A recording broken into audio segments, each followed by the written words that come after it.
What's up, everyone? Welcome to another episode of Fire's Fire. My name is Jameson Wellborn, and I'm joined by my co-host, Dr. Brian Paul, and the talented RJ Ellis. And today, we have a super awesome show for you. We're bringing on the Bryantist, who's the lead extractor at Heritage Mendocino.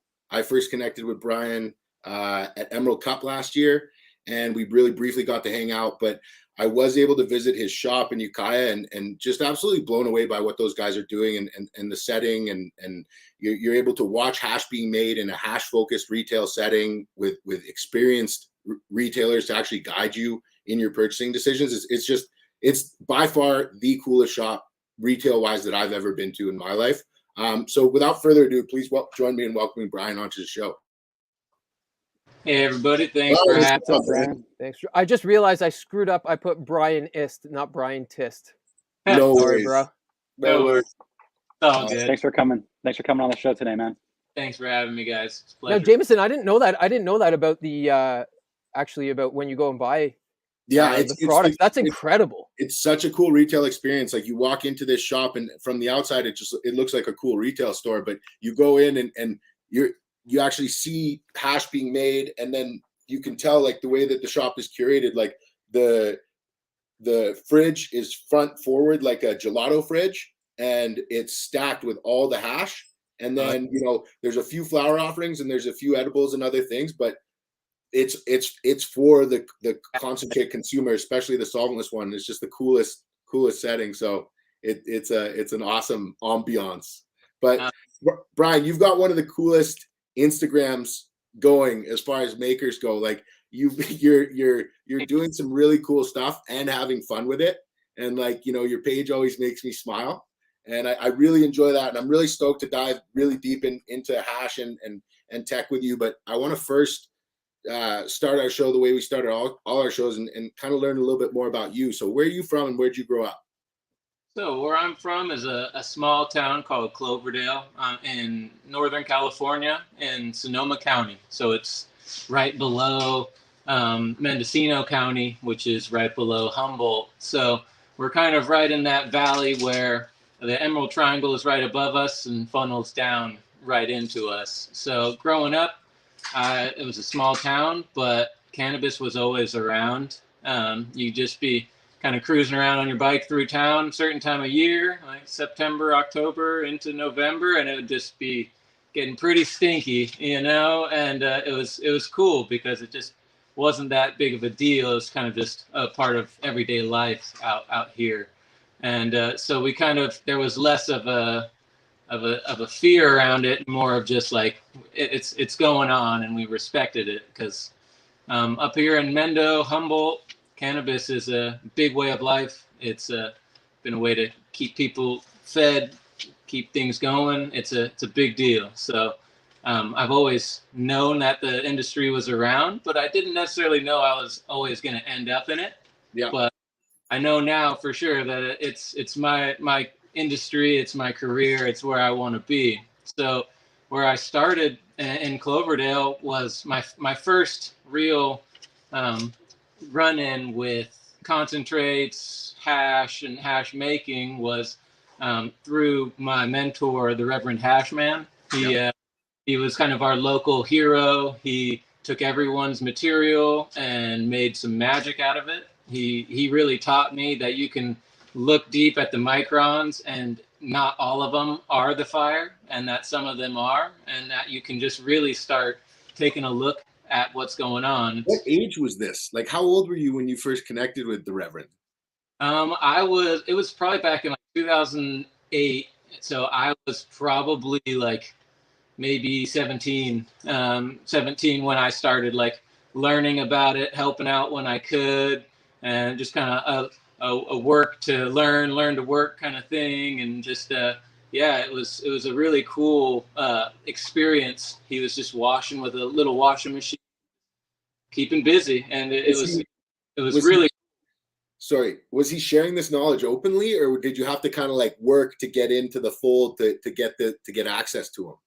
A big part of it is you kind of got to know somebody, or at least like be in a certain scene.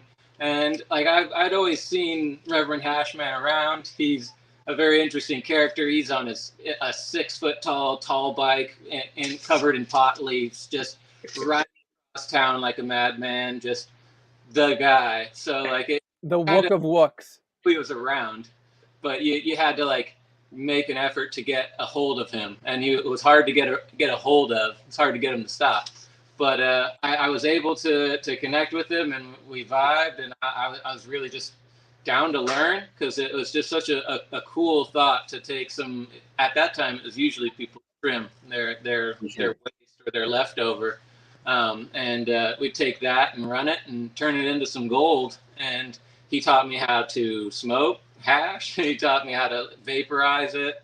Taught me, it was at that time there wasn't really dabbing yet in our zone, but it was right at the cusp of taking that melt, and we had some vaporizers and ways to heat it up. And man, smoking hash really changed my perspective on the whole side, really. So absolutely, that was 2008 when you first connected with the Reverend and started diving into those things. But take me back before that. What were your first experiences with cannabis like, and at what age did those happen? Yeah, well, my first, like, there was a couple where it was pretty early on. I had friends that had family that had it either growing and or had it sitting around, and other families, they didn't really care as much, didn't seem like as big of a deal. So it kind of was just a part of other people's everyday life. My parents, they grew up in San Francisco. My dad was a hippie and totally smoked pot, like all that. But as he was having kids, it was illegal. So he stopped and didn't want to be that person that was like hypocritical and like hiding, smoking weed, and didn't like all that kind of thing. But it's a different day and age now where things are changing and it's more accepted. But yeah, it was always around down there. So were you immediately, did it take you some time to understand the science that is hash making, or working with the Reverend, were you able to immediately see? It was all magic at first. Like when I learned from him, I was like, what the hell is this? It was just, every bit of it was such a cool experience, because it was just new, because it took it beyond just being a plant. It's more than just, oh, you're smoking weed. No, you're smoking these chemicals that are trapped in this little space, and we're trying to get them all away from the plant. And from then on, I kind of just got further and further away from smoking just plant and weed in general, and kind of just went towards the concentrates because it was stronger and cleaner. And the progression definitely happened over time with the knowledge of the science behind it, like the science, the cannabis science. There's definitely real science behind it with what these chemicals will do, but it definitely took a while to progress through that, for sure.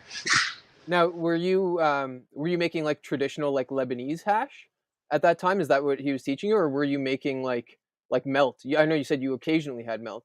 Yeah, so it was all water hash at that point, and then also we would do some dry sifting, and we would have that, and so we would have Keith and stuff, but a lot of the time he was just washing with a little washing machine, and then he would sift it out. It was all air dry back then.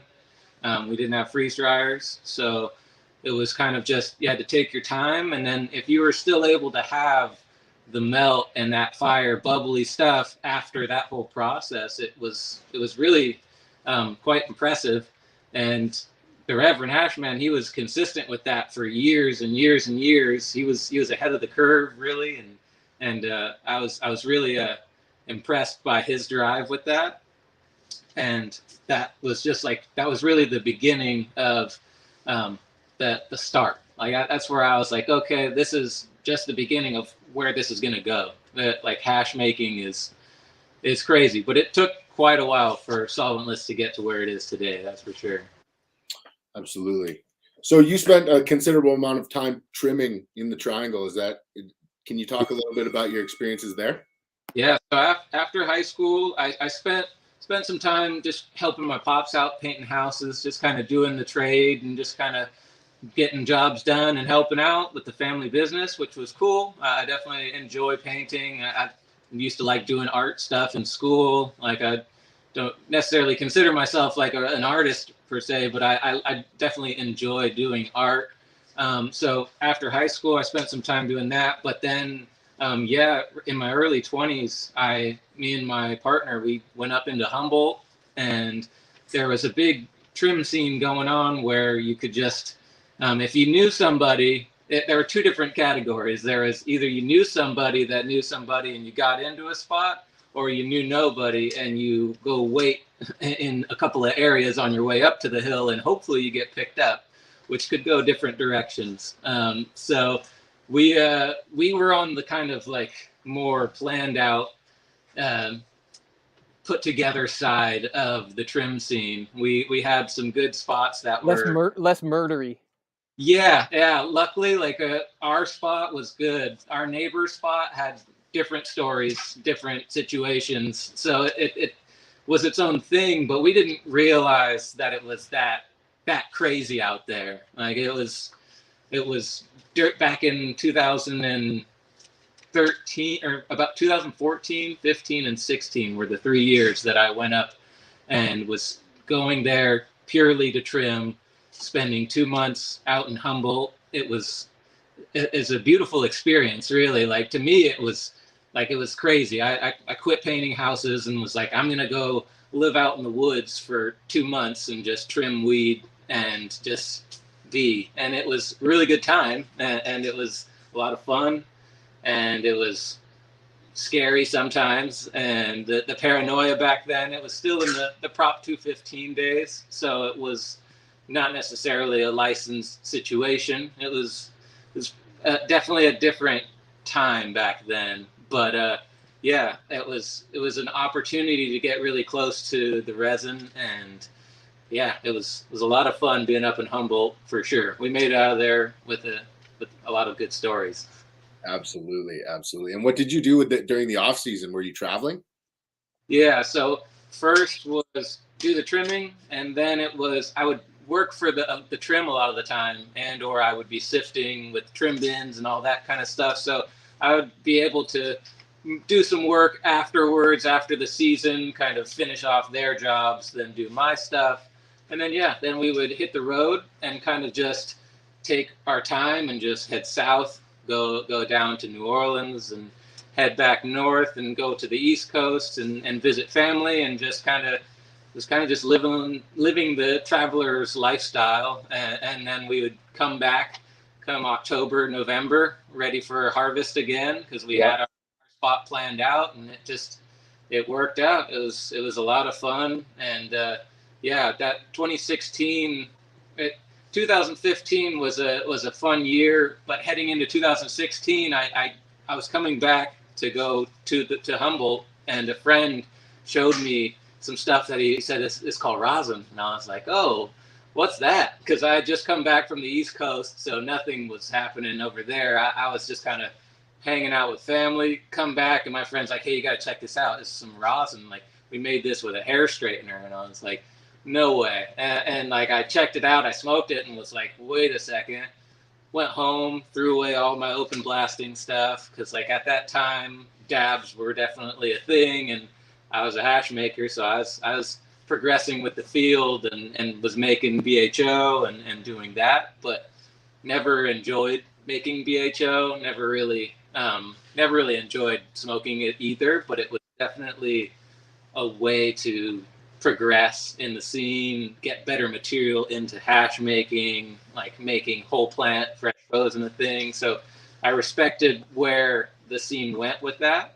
But when I learned about rosin, I threw away all my stuff, went to the hardware, or went to the local store and bought 4 hair straighteners, and just proceeded to crush those and break them into pieces, because they could only hold so much pressure. And then from there, you take them apart. You get some epoxy and put it on a little bench vise, and you start cranking that down, and you got some pressure on it, and You'd be surprised what you can do by starting off with just a hair straightener and just kind of progressing. Like I'll touch back on it later when I talk about what is the best thing that can get you into the industry.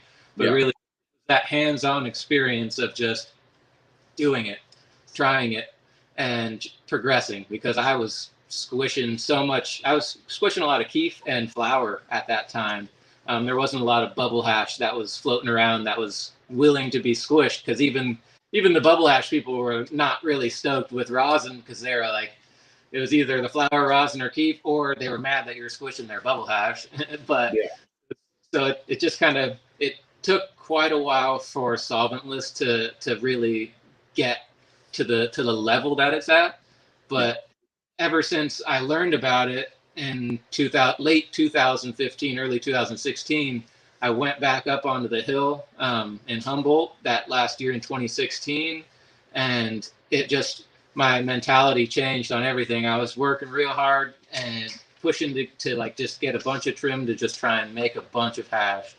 And a fun little side story, at that time we had some people on the hill that were they were like talking about going down to the bay. They needed to go to the club. They wanted to buy some wax. And I was like, you guys want some wax? Like, I'll get you some wax. Like, I went into my tent where I was trimming and doing all this stuff out on the hill in the middle of nowhere.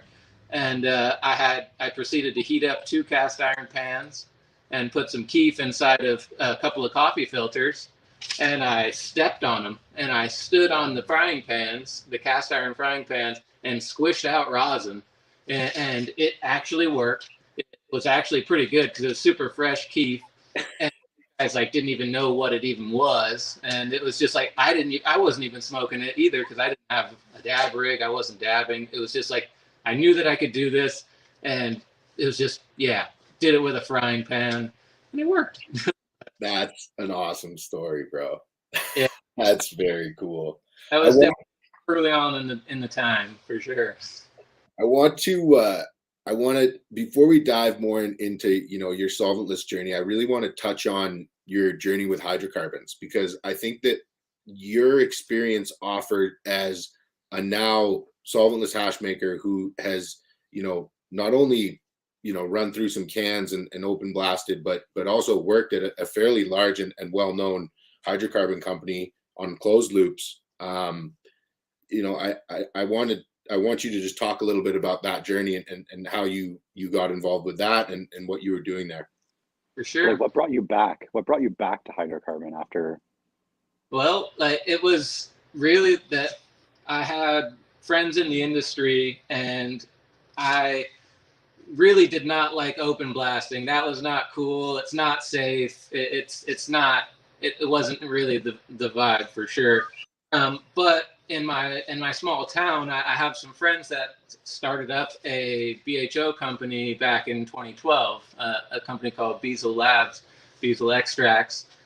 They've been making BHO for a long time. They made a little bit of bubble hash early on, but they're primarily all BHO. And at first I started off there as a packager, and I was like, I'll just package, and someday I'll bring rosin to this place and bring it back. And that was my mission. And I was there for 4 years. I worked my way up from packaging to extracting, to not only extracting but managing a couple people on the night shift, to doing post-processing and whipping all these things, digging out diamonds, and really progressing with that solvent field, it was really cool. Like, honestly, it was in a safer environment. The machines were getting more dialed in, more compliant. They're rated for more situations and stuff. So really it was. And what year was this, Brian? This was right during the live resin craze, wasn't it? Yeah, this was 2017 was when I started. Like, the sauce was huge. And then 2018, the diamonds started growing in the sauce. And then we were able to start intentionally leaving more solvent in there to build the chemical compounds and make the chemicals do stuff, and then we would purge the butane out, and it would make some crazy structures. Some of the THCA diamonds that I've seen build inside of jars, it's miraculous. Like it was crazy magic science. So, and it made me realize like it's not just the butane that does this, it's the chemicals and the environment that you put them into. So like the plant has the THC, THCA, THCVs, CBDs, all these cannabinoids, but if you manipulate them correctly, you can do all kinds of crazy stuff, like crashing stuff out, making butters, making sauces. And through my years at Beazle, I was always progressing with the solvent field, but I was always pressing rosin and making bubble hash whenever I could, and keeping and trying to progress with the solventless side of it as well. So when I saw like diamonds being made, I was like, oh, that like that chemical is still in the rosin. And in 2000 and it was just in 2000 and late 2016, I accidentally pressed THCA for the first time in rosin. Personally, I don't claim to be the first person to do anything, but my first time doing it, I was just trying to clean up some rosin. I put some rosin that was super sappy, some flower rosin, back into a bag, pressed it again, and it cleaned it out. But then when I opened up the bag, it was a ton of white powder. And I thought I did something very bad. I thought I did something wrong, and but I had my cousin smoke it, and he got stoned. And I never thought anything of it again until like 2018 or something like that, when people started mechanically separating intentionally, and then I was like, oh, that makes a lot of sense. And then even tried mechanically separating BHO, like that works. It's all just a matter of like, if the THCA is there, you can either convert it to THC, which is what happens when you so that's what makes, once you lose that acid molecule, that's what makes it so you can absorb this when you smoke it. So you're converting it with heat to change that THCA into just THC. So when you know that that's the conversion that you want for certain things, like you can to decarboxylate stuff or to convert stuff into carts, like you're trying to do a conversion process. So the science behind that, I learned that within BHO is that these compounds are in there, that you can separate them, you can use certain things for certain stuff, and that really the BHO and solventless side, a lot of similarities when you look at it. And we're going to notice that more and more as more 100%. based companies transition into solventless.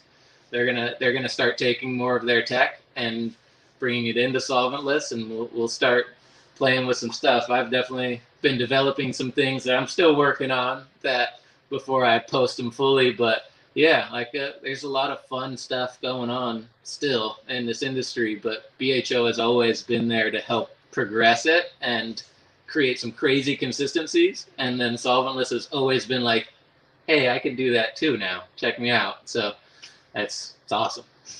I think that's a great point. Yeah, I think it's a great point. Just being able to adapt and use that kind of every similarity between the two extraction methods, every similarity in the resin to do all the same things. And yeah, it's a beautiful way of thinking it. I was gonna basically jump in there and ask you that, but yeah, like just sounds like you've been adapting that knowledge the whole time, and yeah, that's dope. Yeah. That's awesome. I was going to say the scientific process that BHO has had to become to make it safe. And like Jameson always says, like, you need to go through, dabs and I think the education of where it's all come from, because, whether you're a G that's gone through it, like through the thick and thin of it all and gone through dabbing, like really not safe shit, or making it like RJ and I used to do, to like now where we are with hash, it's like you almost have to go through that history, and whether it's understanding how to process it and the similarities and why one has led to the other and for its popularity. I think that's the rite of passage, Jameson. I think that's the better way to put it. As far, not necessarily you have to dab it all, but you need to understand what exactly you said. That was absolutely beautiful. Thank you for saying that. Yeah, yeah. It truly, like it. I learned and had a lot of pride in what we were doing at Beazle, because they had they were on a mission to really make the cleanest live resin possible. Like when you start learning about the practices and what companies do and what you have to do to with the butane and distilling that, if you pre-distill it, if you clean that, this and that, what's in it, it's like it becomes a crazy thing. But I always had a lot of pride in how clean we strive to make it there, and how the mission was always to keep it well below limits and do all that. But in my mind, like personally, there was a period where I was definitely smoking BHO and smoked BHO for a while, but there's a big portion of my time that I just wasn't smoking it anymore. I appreciate it for its colors and its consistencies and its smells, like the aromas and the terpenes that butane extraction is able to pull. It yields. The yield. I think the yield is helpful is because they're pulling more terpenes. Like when you have so many water soluble terpenes that break down in the wash, that we're losing percentages to that, because it's like butane, it's not making more percentage on the plant, it's just breaking down more than and catching more, and it's a closed loop system, so you're able to pass the hydrocarbon over it. It breaks it down, runs it through a screen, and then you kind of have like a full spectrum situation, a sauce, goop, mess, whatever you want to call it. But yeah, with solventless, it's such a beautiful thing because you have all these different microns where it opens up the anatomy of the plant. There's different dimensions of ripeness. It's just it goes so deeper where I'm looking at percentages of yields of each size of a micron of head on the plant, which is like, it's an amazing thing to be able to look that deep on it and be able to do that through solventless. But that's the accuracy, I feel like, that Jameson keeps talking about. How are you measuring your yields? And it's like, are you measuring your 90 and 120? Are you measuring, like a 45 to 190? Yeah, we're measuring almost everything. We pretty much, we collect and keep the 160, 120, down to the 90, the 73, and the 45. So we keep every one of those separate until we need to, because we want to keep an eye on that. So we just ran some sour tangy. It was a 50-pound batch that was dry material. It was all nug run, some beautiful stuff. It yielded 21% overall. It yielded almost 17% from the 120 to the 73. So it's like we're able to kind of keep track of like each specific one, and then know which one is for rosin and which ones are for infusions and all of that. So, and now we're starting to compose some serious data.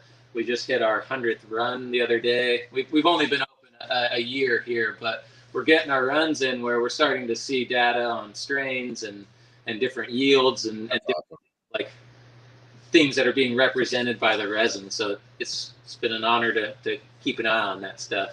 That's so awesome. So let's talk about it then. Like, how did you get connected with Heritage Hashco? Like, was it, I think your connection was through Kyle? Yes, really, connection is through putting yourself out there and taking the initiative. I was working, doing BHO, but I felt like I was kind of holding myself back from solventless, and I was watching some really amazing people progress in the field and just being like, man, like, I really wanted, like, that's my calling. Like, solventless is my passion. Extraction has been my career for the past 6 years, but it's one of those things where, like, solventless has always been my goal, and the fact that it's finally getting the material it deserves was really big. So that material that I was running some Bon Vivant material at Beazle, the BHO extraction facility, and Bon Vivant is Kyle, our CEO's farm. So I ran his material and was like, I messaged him and was like, man, this stuff is beautiful. I wish I could run this stuff in solventless. And I just put that out there to the universe. And it was one of those things where I didn't know he was building a lab. I had no clue. But I just put myself out there. And when I saw he was puzzle piecing and hand building this beautiful facility in Mendocino out here in Ukiah, I was just driven to put myself out there and just bug him, keep putting myself out there. I told him, I was like, hey, like, I'm your person. Like, I'm the guy that, like, I'm dedicated to this. This is my passion. Like, this is, I spent years in the legal and like the pre-legal side of the cannabis industry, because at Beazle my time was in the 215 era and transitioned into the Prop 64 era, which was a huge set of hoops to jump through, a major pain to make that for sure legalization. But it was very, very cool to be able to actually be a part of a cannabis company and transition into the light. But then, yeah, being able to come here and start fresh, brand new with Kyle and Belle, Cherry Blossom Belle. She's our head of hash making here. She is a straight up hash beast. We've come together to make an all-star team, really. It's a female. You don't hear about many female hash makers.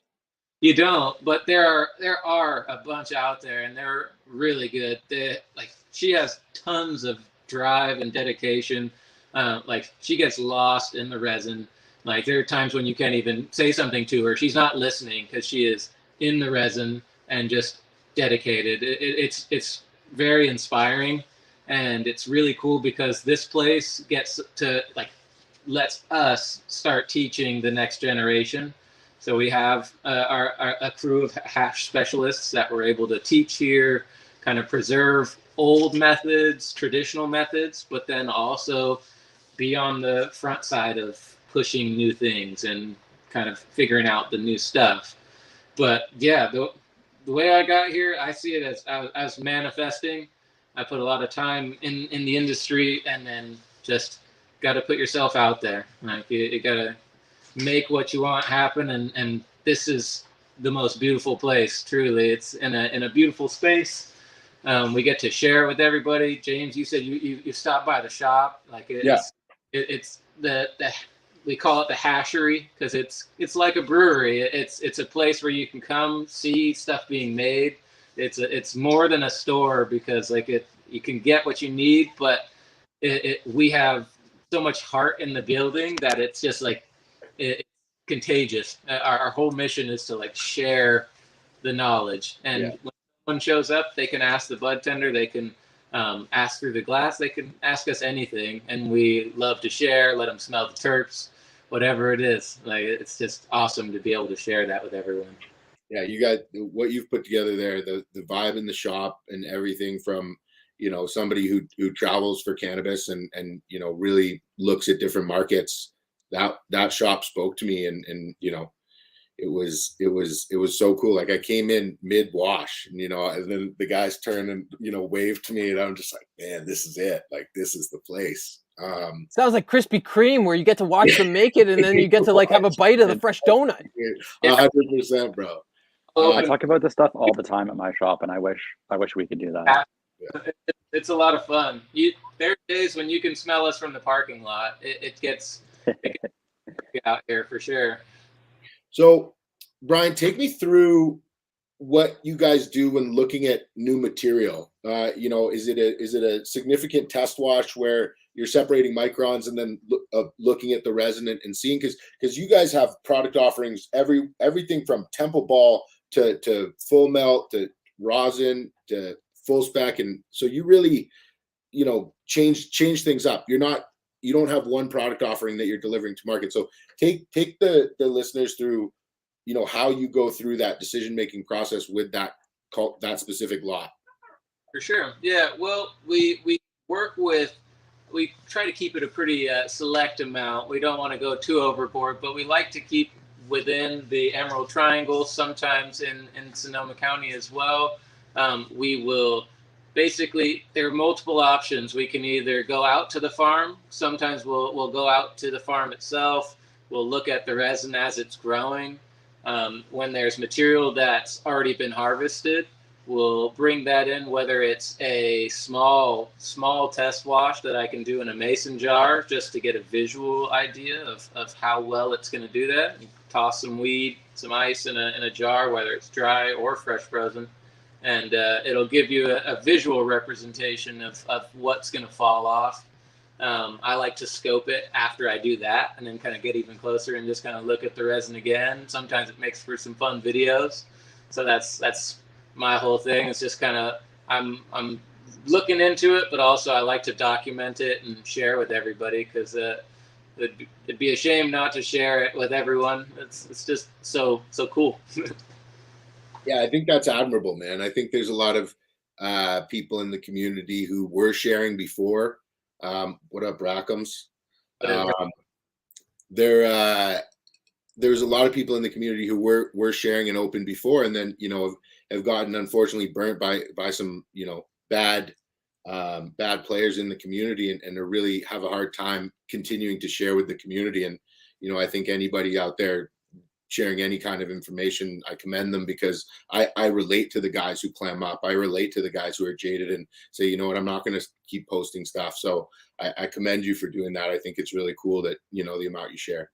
Yeah, I definitely, the people that I learned hash making from were all about sharing. Word. And it was like, ask me anything, I'll tell you what you need to know, and that's how you learn a lot by sharing. So it's one of those things where you always gotta stay open to that, because if you're not learning, you're not growing. Absolutely. I want to talk about fresh press. There's a really, we talk about it all the time on this show.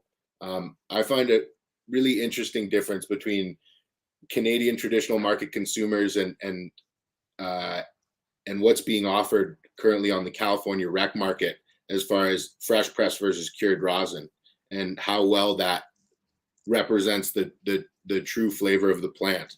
And I wanted to ask you why is fresh press so important in the California market? We see a lot of companies leaning towards offering it that. What are your thoughts on that?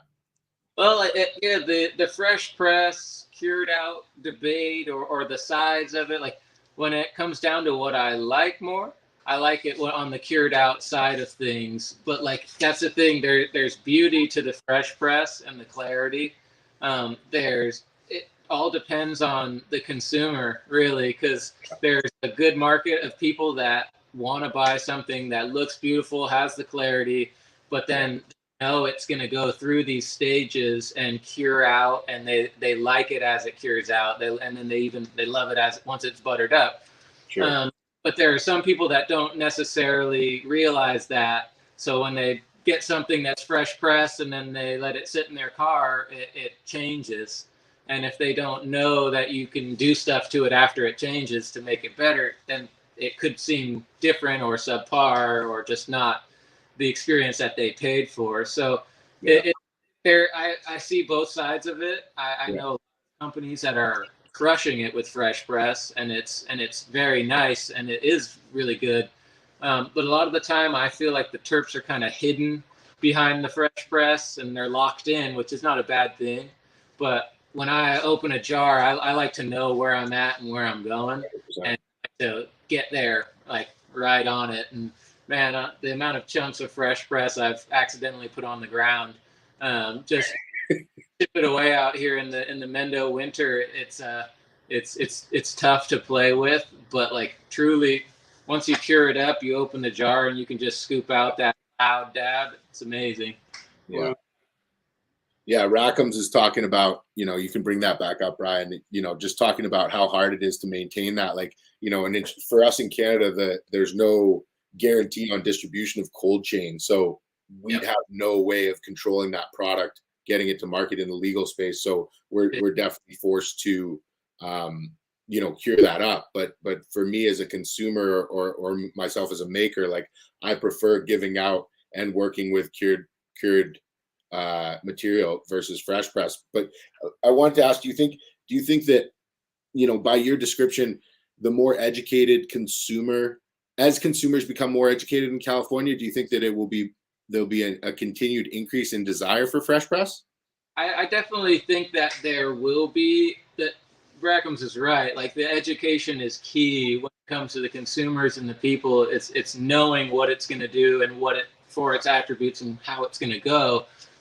Me as a post processor of hash, like, I know what it's going to do and where it's going to go, and that's why, like, I like to get it where it's going to be so that the consumer, it's just kind of foolproof. Yeah. When it comes to, like, the post-processing side of resin, there's so many different avenues that it could go down nowadays, that, like, some stuff that I've learned in BHO all the way to just progressing in this field, there are a lot of things that you can do with resin now to create all kinds of consistencies. And it comes to the education side of it, is teaching people what's up so they know what cold cure is, whether cold cure is leaving it out at room temp or putting it somewhere cooler in the 50s. Like, who knows? It's about teaching people what's out there, so it's important. Absolutely. I So almost feel like, though, too, it's one of those things where, as a consumer, you need to realize that like, if you buy wine, right? Let's take, like, wine, for example, because I think it's a great comparison. And you buy a young grape from a young farm, right? And that's a year old, is it going to be the same as someone from, a well-aged 120-year-old? It's going to be different. And I think it's like, you may have the most fire new farm, and that might be the best vintage you ever put out, and it might be the first one. But you have to look at what you're buying as the consumer, because it's so different. Are you going to walk down that path? And yeah, I think it's education on the consumer, but I think it's also, like, us cannabis consumers, or us people that talk about cannabis consuming, man, we're such fucking pussies. Everybody's such a pussy about it. Like, bro, if this is what you get presented, like, if you get a steak at, like, if you get a Wagyu steak and, like, you ask for that shit well done, like, you think like the chef's gonna be like, yeah, that's cool. But there's a ready to serve aspect of this that we're not talking about. Like, I'd like to know, like, Brian, what's your opinion out of the last 100 cultivars that you've been able to look at on fresh press and then cured out? How many make a better representation of the plants, the live plants essence on fresh press? I would say that in my opinion, the most accurate representation of, like, the loudness and where it's going to be is in a cured out stage. Yeah. Like, the fresh press, there are certain ones that really ring true, and, like, that when it has that terpene count, like the white thorn rose, that stuff in a fresh press is so strong. It's so amazing that, like, some of those terpenes, they're almost like punching you in the throat. Like, they're almost sharp because they're just so amazingly pure, and they're magical. But when you, like, put it through different curing processes, it totally changes, and the terpenes change. Like, those flavonoids, they're just being adjusted, and it's just an amazing thing. Even with how temple balls are created, and the heat process and the changes that they go through, it's awesome. So I'm open to everything. I love all the resin, really. I aim to make it as consumer friendly as possible, like, that is my goal, so that it can just go straight to it. But then we want to offer everything here: fresh press, all the SKUs, all the ideas. We're working on solventless carts right now, all the things. Absolutely. No, I love hearing everybody's different views on it. I think it's really important to kind of, like, hear everybody's views so that we as a community can all absorb them and then form our own opinions. For sure. And what I want as a a consumer that lives in California versus what I want is somebody quickly passing through. Like, you know, when I get a jar and I get fresh press and I'm only there for a couple days, like, you know, I'm sticking that thing in my pocket and going for a jog. You know, I want to see what it can do. So, yeah, like the to me, my question was, realistically, I think it's a very low number of, if you were to look at 100 cultivars and you cold cured and fresh press and tried them both, I think you're looking at 95 of those cultivars to 98, honestly, in my opinion, to be truly a better representation of that live plant once cured or at certain point in curing. And of course, you know, curing is degradation, and it's all gonna oxidize. It's all heading 100%. that way. So once you get it to where you like it, take care of it as best you can and keep it there as long as you can. But I think that's super interesting. I wanted to talk about working with cured material. Hold on, before we get there, because I want to touch. Go ahead, Brian. I want to touch on something you just talked about, because the solventless carts. Yep. And I don't even want to talk about actually the solventless. I want to talk about cart and cart tech, because I feel like I've yet to really have a good cart.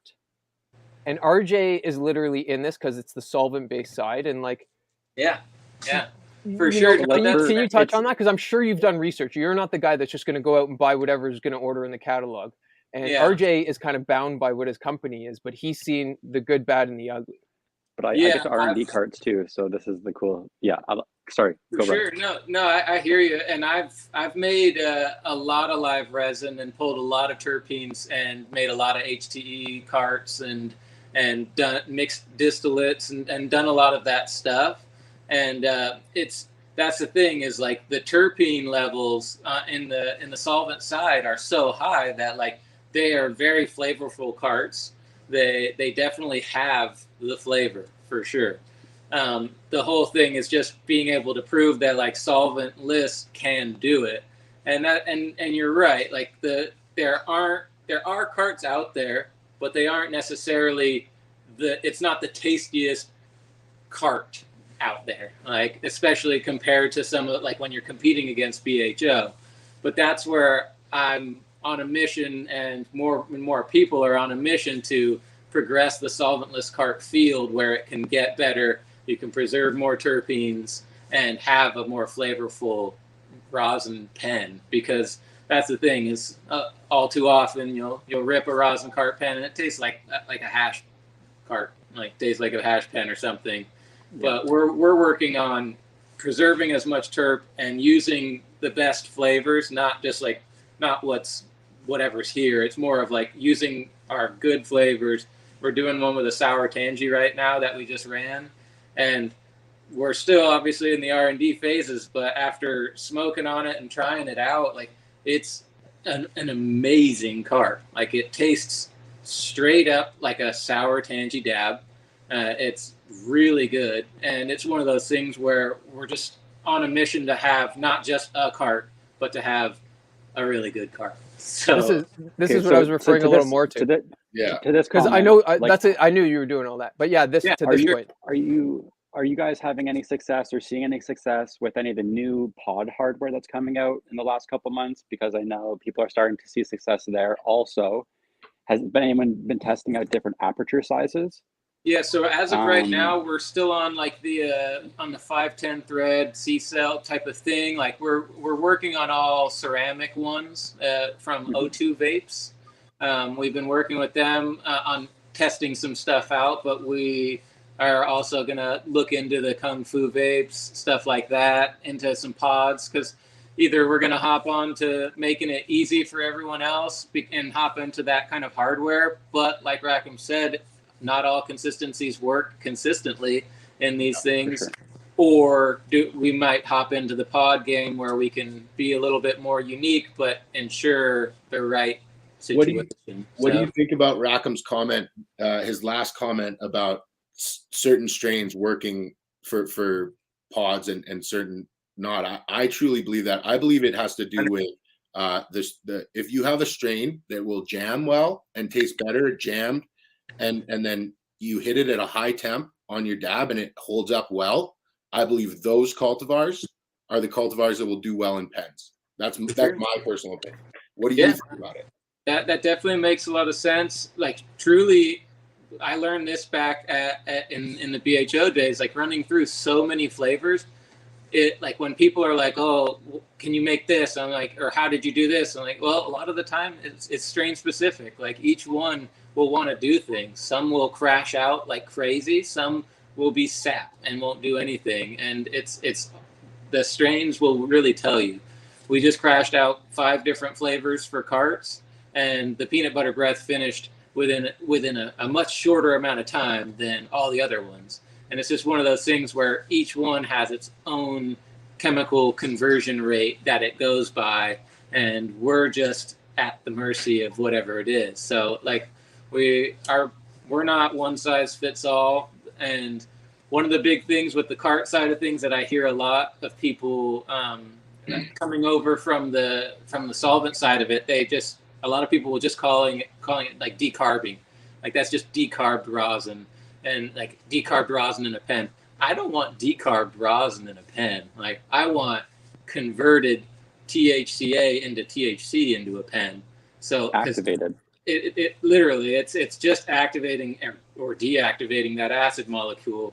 It's, if you watch that conversion and you pay attention to this process, not just melt it down at a hot temperature and decarb it. If you watch it go through and you monitor it as it's going through this process, you can preserve a lot more by doing that. So we're not decarbing anything here until we start doing edibles and stuff. So as of right now, we're converting chemical compounds, changing things up.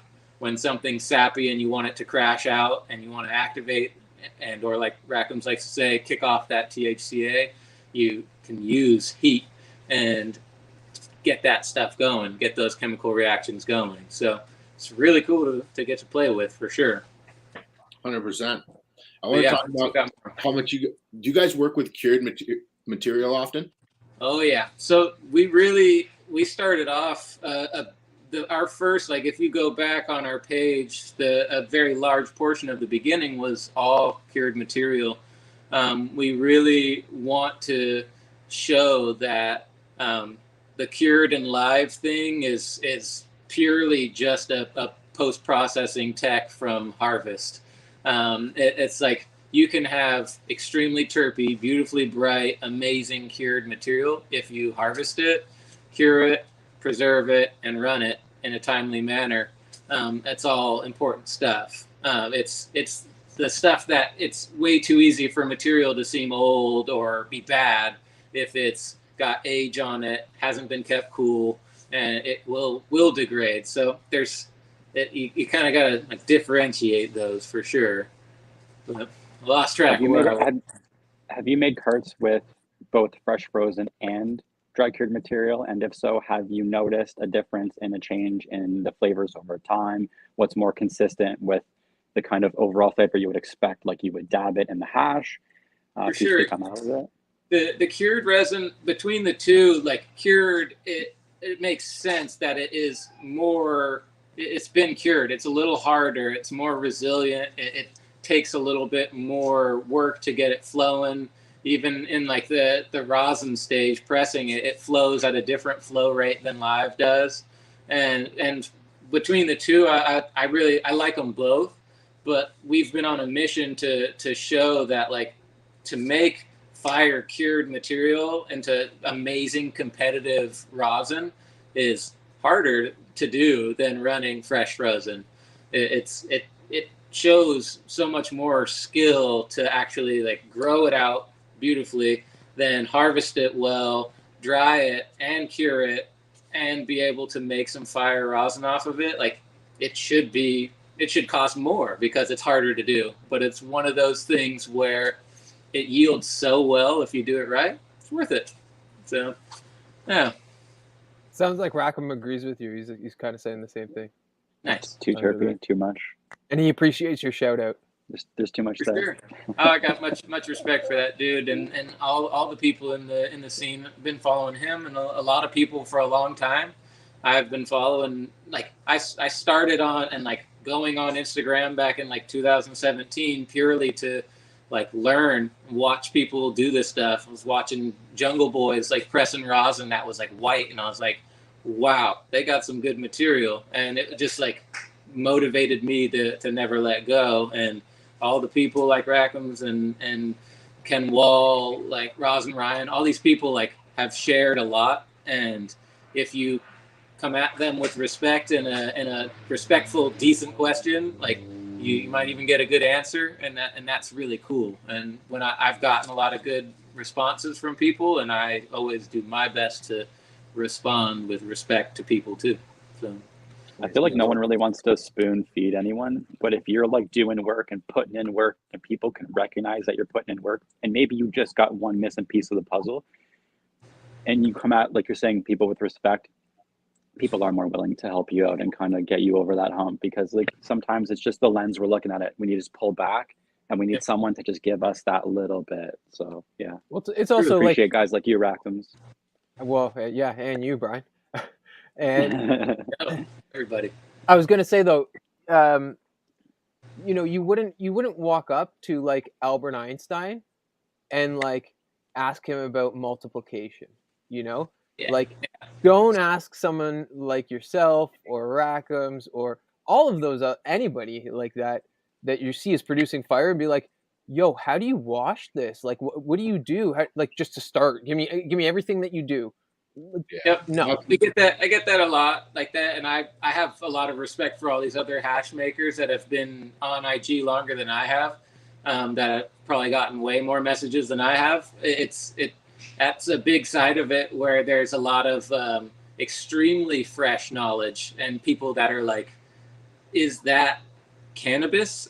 Like they see the stuff that I post, and sometimes they don't even know what that is at all. And it's one of those things where there's a lot to share, but then when you're on this side of it and you have so much, and you can be desensitized to it sometimes when you're just like around so much resin, that when someone asks you something that seems like a good question to them may seem kind of like small to you, you got to reel it back and remember like they're not at your level.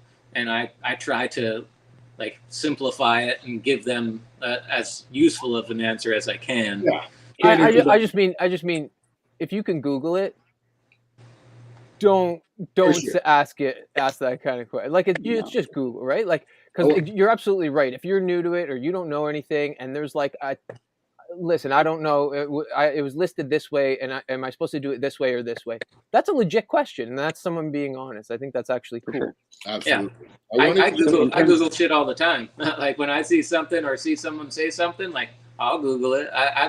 Or I'll ask someone, and that's the thing, is like, don't be afraid to ask someone a good question if you want to know, because you won't learn it if you don't ask it. So yeah. So like, do you think that you've had an advantage both working at Diesel and now working alongside Cherry Blossom Bell, being able to adapt those kind of hydrocarbon based techniques and now incorporate some of the old world techniques as well? Do you think that gives you a bit of an advantage in the lens that you look through? Definitely. I think that it adds to the overall perspective, that I'm not just a rosin person, I'm not just a BHO.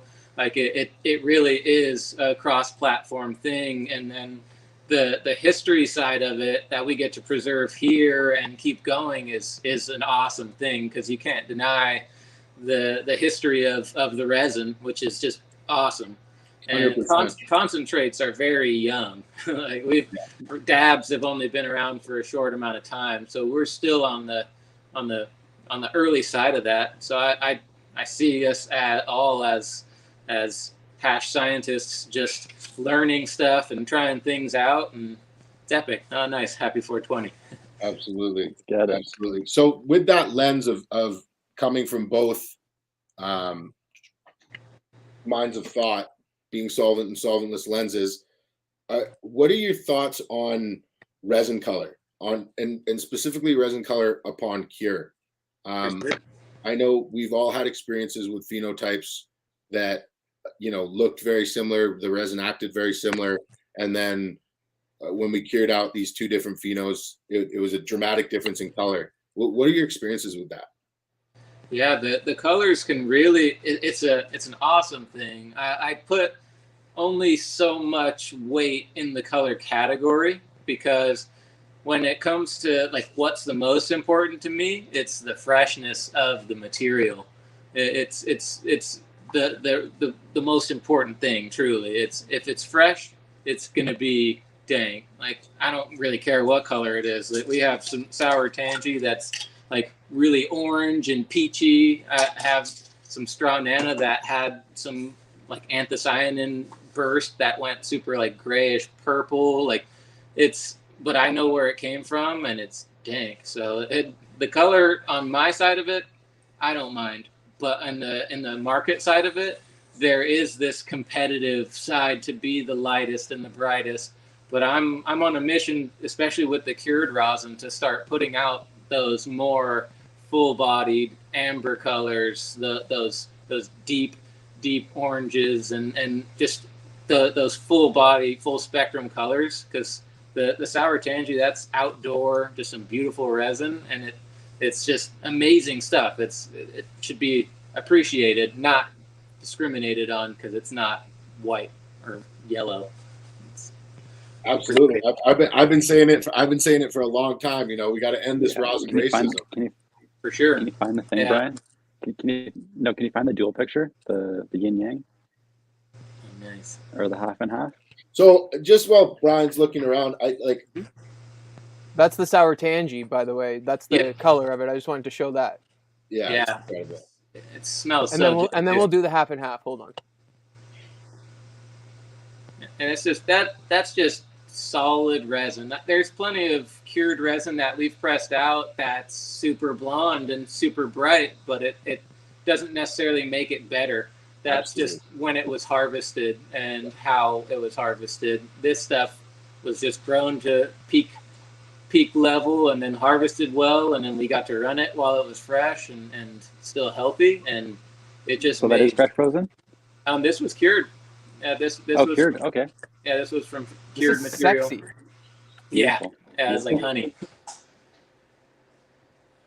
So do you attribute it to terpenes, or do you believe it's other compounds that are affecting these colors once this resin is cured out? It's definitely a combination. The anthocyanins and even the chlorophylls, those are underlying things that are in the plant and on the plant and near the trichome, like near the resin. So those do happen.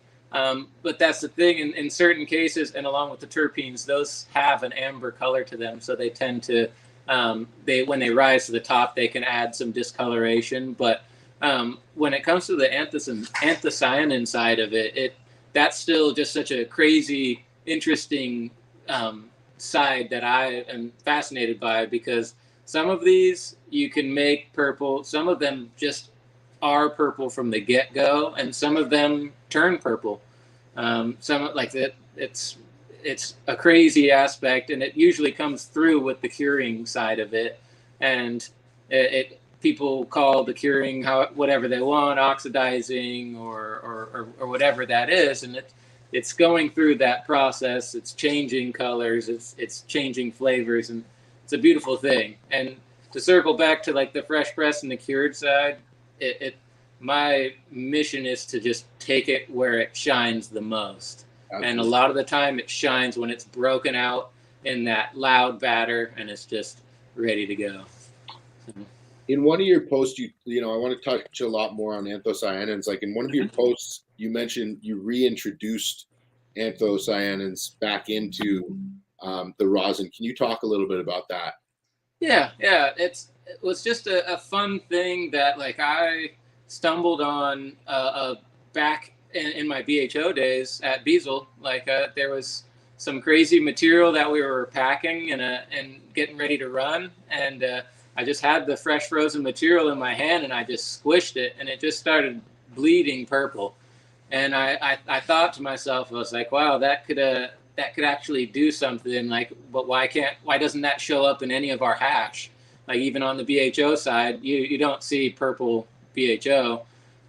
because of the anthocyanins. And anthocyanins are that purple pigment, purple, blue, pinkish, red. Sometimes like it's in grapes, blueberries, and a lot of foods that are. It's got tons of helpful, like healthy benefits, like antioxidants, anti-inflammatory, like all kinds of really cool benefits to ingesting it.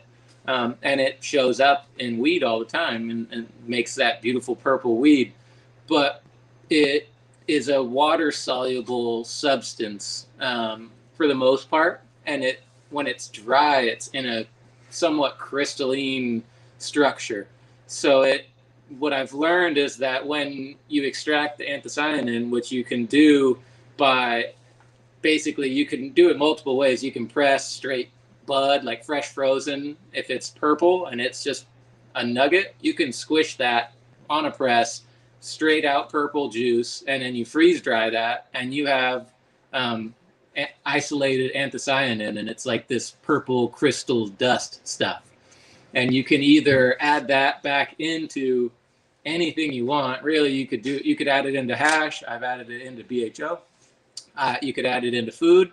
You could do tie-dye clothing with it. You could do whatever you want with the anthocyanin.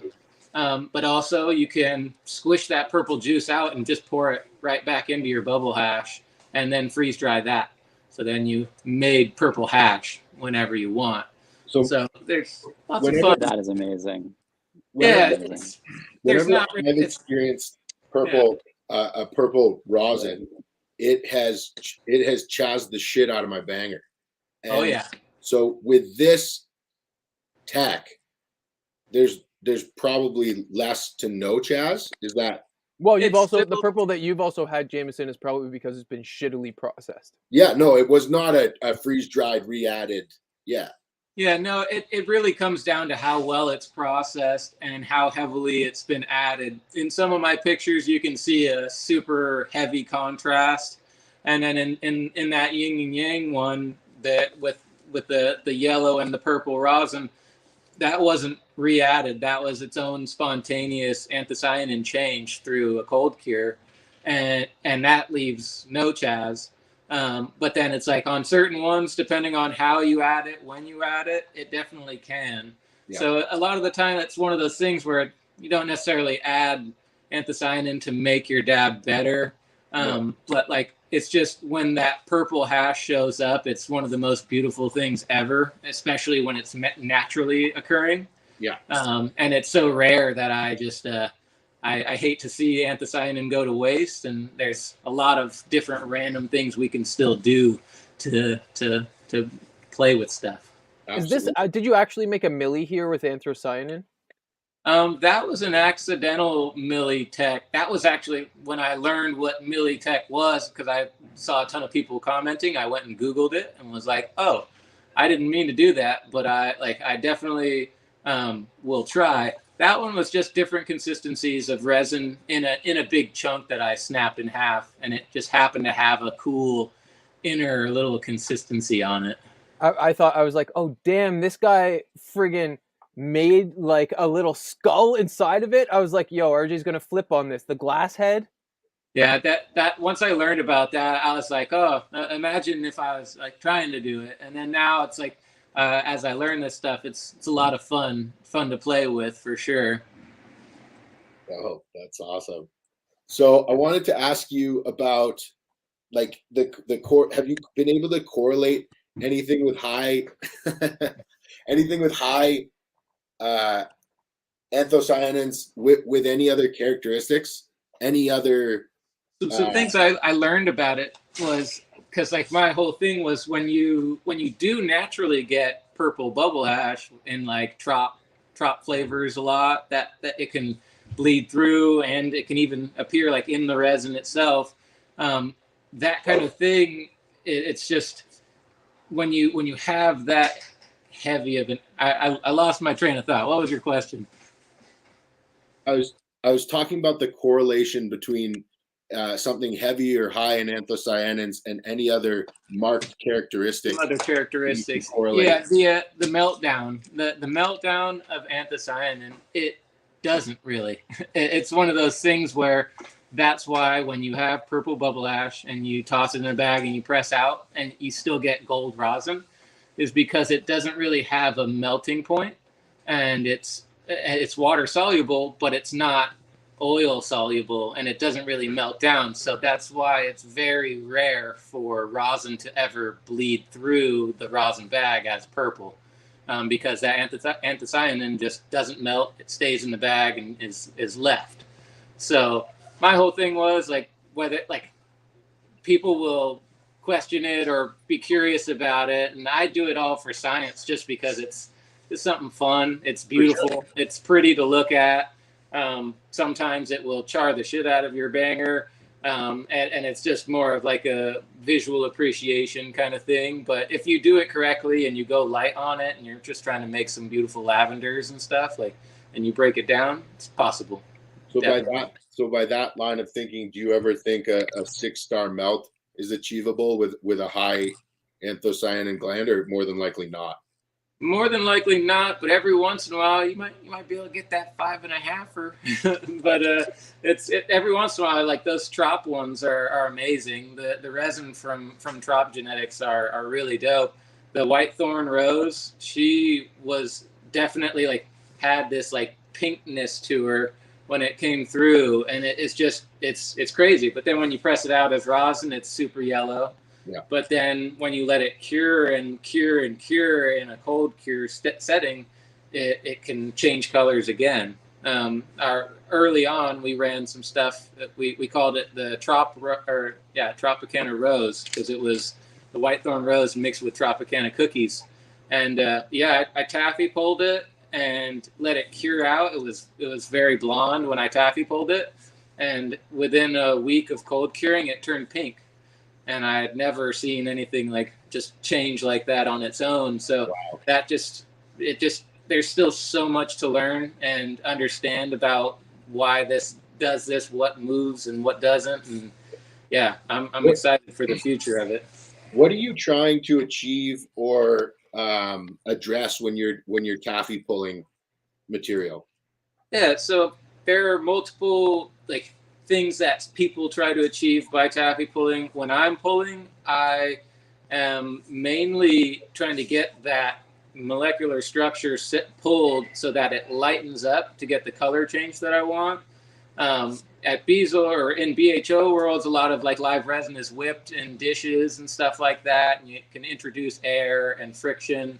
But with solventless, you pull and you'll separate that, and you're adding some air, but it really, for me, I'm just getting the color that I'm looking for, and then I will toss it into a jar and let it cure out from there. And whether it's a cold cure or a heat assist, I just mainly do a taffy pull to get the color change that I need and to get that nucleation started.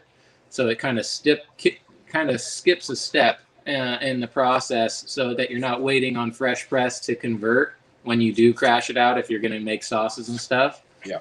And I've learned that if you're going to make a sauce or jams or diamonds and stuff, if you taffy pull it and you do introduce that air, and when you melt it down in the jar, you'll have more validity in the jar. There will be more pressure because it's wanting to off gas what you put into the resin, which will create more pressure inside the jar, potentially create more crash out of the THCA at the bottom, more terpenes, and just create a more volatile crash out. So, interesting.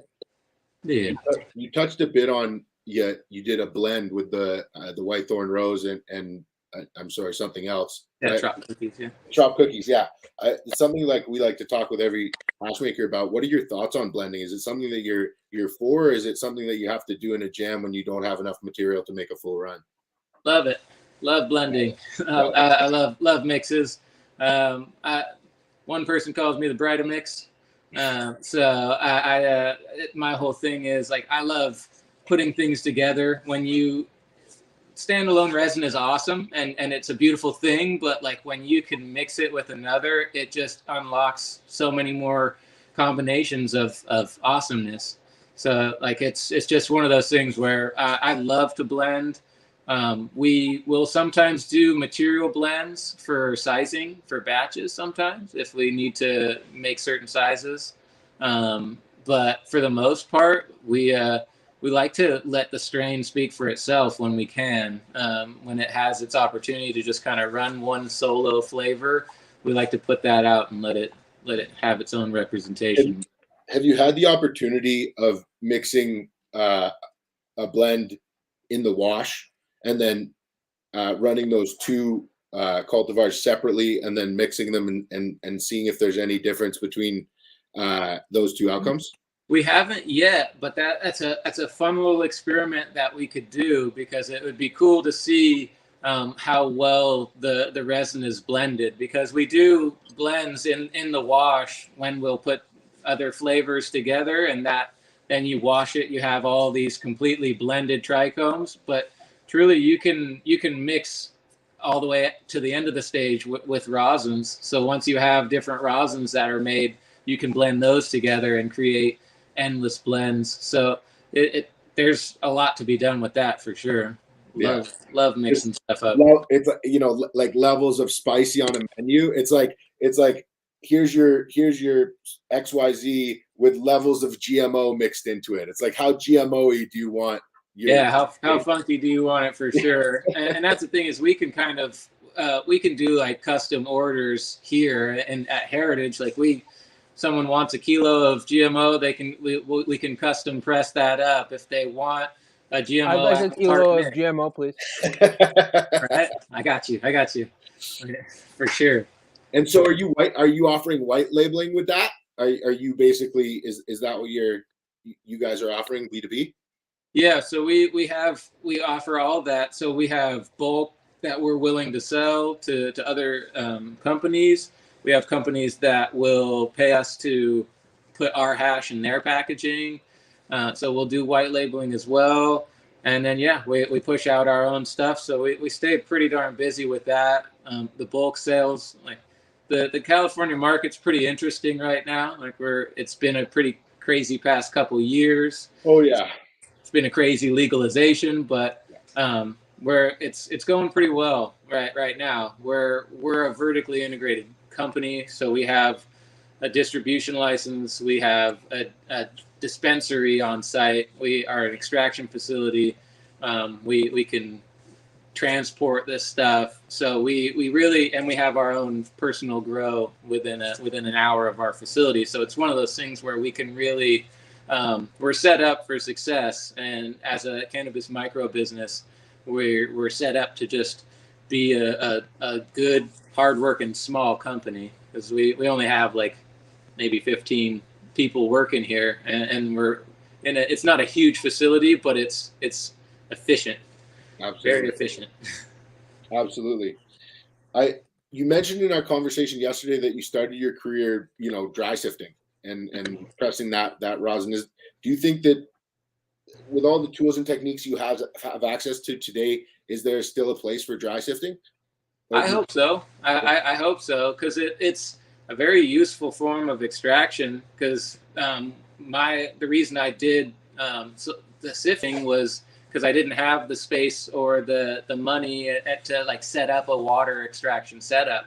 So I was able to build out my own tumbler. It was like a 3 foot by 1 foot tall like drum that I could fit a pound or two in, and just built my own tumbler. First it was with a like rotisserie motor for cooking, and then it was just upgraded. But like the sifting, it's just a matter of refinement and which microns you want to use and the scalability. Because if you're looking for the ultra refined sift, that super clean, that super beautiful, that takes a lot of work and refinement, and it hasn't really been done on an industrial level yet. So we're on the solventless side. We're doing water extraction. We're pumping up into the industrial side of things, where we have a 500-gallon washing machine that we have made to separate. But someday I'd love for SIF to step into that stage so we can get more out. Vibro sifting? Yeah, sifting would be great. I used to take no vibro sifting, like industrial vibro sifters, and scale it. Just And different, I mean, different levels of microns on it. Yeah, man, tumblers are dope, and they do their thing. But like vibro sifting, then you have just your stack. Yep, that's perfect. Yeah, Especially if you could keep it in a nice, cool environment, keep it cold. Like those heads would, like I'd imagine a lot of them would want to fall through and do the thing. So are you a hash guy over rosin, or are you an omnivore? What's your I definitely I probably you could say I'm a rosin guy. Like I just dab rosin all day. I just love how easy and clean it is. Bubble hash melts, they're beautiful. It's when I look at melt, I start thinking too much. I'm like, these glandular little things is crazy, and it's just like so awesome. But like when it comes to dabbing and stuff, it's just so easy to hop on the rosin. It's such a clean high for me, and it's a clean medicine. Don't just use it for recreational purposes. I use it for medicinally too. So it's just a beautiful thing. So do you feel that there's a medicinal effect that exists within melt that doesn't exist within rosin because of the environment that rosin needs to be exposed to be created? I definitely think that there are different versions of them. That's for sure. Because like in its unadulterated state as a resin gland, it hasn't been manipulated, but it still has that skin. It has the cell wall. It has the laboratory or the body, whatever you want to call it, that's holding the resin in, because it's got to be held in somehow. So when you're dabbing on that, I tend to notice that over just the cannabinoids and the terpenes when you smoke rosin. So I tend to I just lean towards the rosin side, because you got to be really on point when you're doing melt dabs. And just like you gotta respect the resin, and it's a beautiful thing for sure. I love it, but yeah, rosin is my go-to, you could say. Absolutely. So what coming from air drying and going into a very freeze dryer forward world, what are your preferences? Do you feel like air drying is just handcuffed by its scalability and ultimately a better option, but freeze dryers are just a necessary evil? Or what's your opinion on it? Yeah, it's a give and take. I appreciate freeze dryers for what they do. Honestly, the Island Boys, nice. The freeze dryers, they're dope. Like they do some magical stuff. Honestly, like the science behind that and the steps that are taken to get it from wet to frozen to dry within 24 hours is an amazing thing, honestly.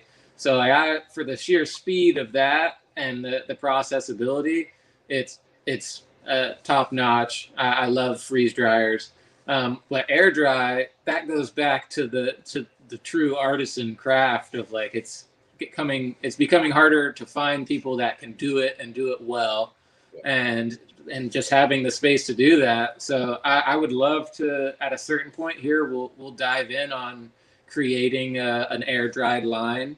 And so that we can offer that and preserve that and then continue to teach it, because not everyone has access to a freeze dryer. I have one at home, but not everyone else does. So it's one of those things where you have to kind of know all the ways around it. So it's very smart to know how to air dry.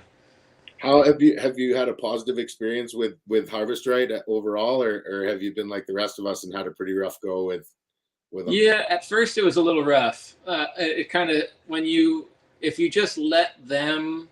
you let Harvest Rights tell you what to do, it can be a little rough. But if you maintain them and you manage them, and then you take proper care of them, and we've been really working on setting up SOPs, like preliminary SOPs of when we start them, how we start them, how long we do our runs for. So since we've been implementing SOPs of like pulling things down, making sure stuff's closed and cleaned, we don't start them up too early, we turn off the machines all the time. All these things have led us to not have error codes or anything like that. We've had some switches and valves go out, but that's because we use these things so much. Those are it makes sense that those would go out. So for the most part, sometimes it can be a little bit of a hassle trying to get through the consumer, or the help hotline, talking to them. But for the most part, yeah, should be good. You mushroom clouded your drying room with a freeze dryer yet? I have not done it with solventless. I have muffined the hell out of some BHO quite a few times, and I've puffed up some. I've filled a whole vac of and couldn't see anything but hash. But no, haven't muffined anything on the solventless side. Sometimes we will pull on stuff when it's on the wetter side, and it will lift a little, but because we don't overfill our trays, it almost dries better when you vac it first, and it lifts up, creates that airspace, and then when you pull it out to process it, it's powder. So,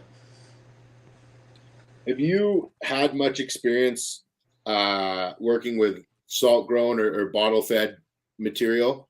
I know you've had a tremendous amount of experience working with outdoor material grown in the triangle, but have you had a lot of experience with indoor bottle fed material? Haven't had too much there, but the indoor that we have worked with, it's usually very clean material. Like it's coming through super clean on the press. But then again, on some of our outdoor, when it's grown right in the right place, it's incredibly clean too. So can go either way. Yeah, no marked differences that you can say between one and the other. And I haven't noticed anything that's like, oh, it always has this tint to it, or it always has this taste or this smell. Like, I personally haven't noticed that. But what we notice is resin maturity and resin deficiency, because we're seeing a lot of people that are transitioning from just growing weed to growing for hash. And so, like, there are people that are either pulling at the wrong time, and when we analyze the resin, we're seeing a lot of immature resin or early resin, that 73 to 45. Like, if there's a ton of that and there's not a lot of 90 and 120 and no 160, then you didn't get up into that full stage of ripeness. So we're basically just kind of gauging everyone's ability to pull resin and all of that. So that's been a cool thing to get to notice. Very cool. Very cool. I wanted to talk about yield numbers, and you kind of touched on it earlier. Yeah. I feel as though there's a big disconnect in our community when communicating yield numbers, and we're not really comparing apples to apples based on a number of reasons. Is that something that you've put much thought into?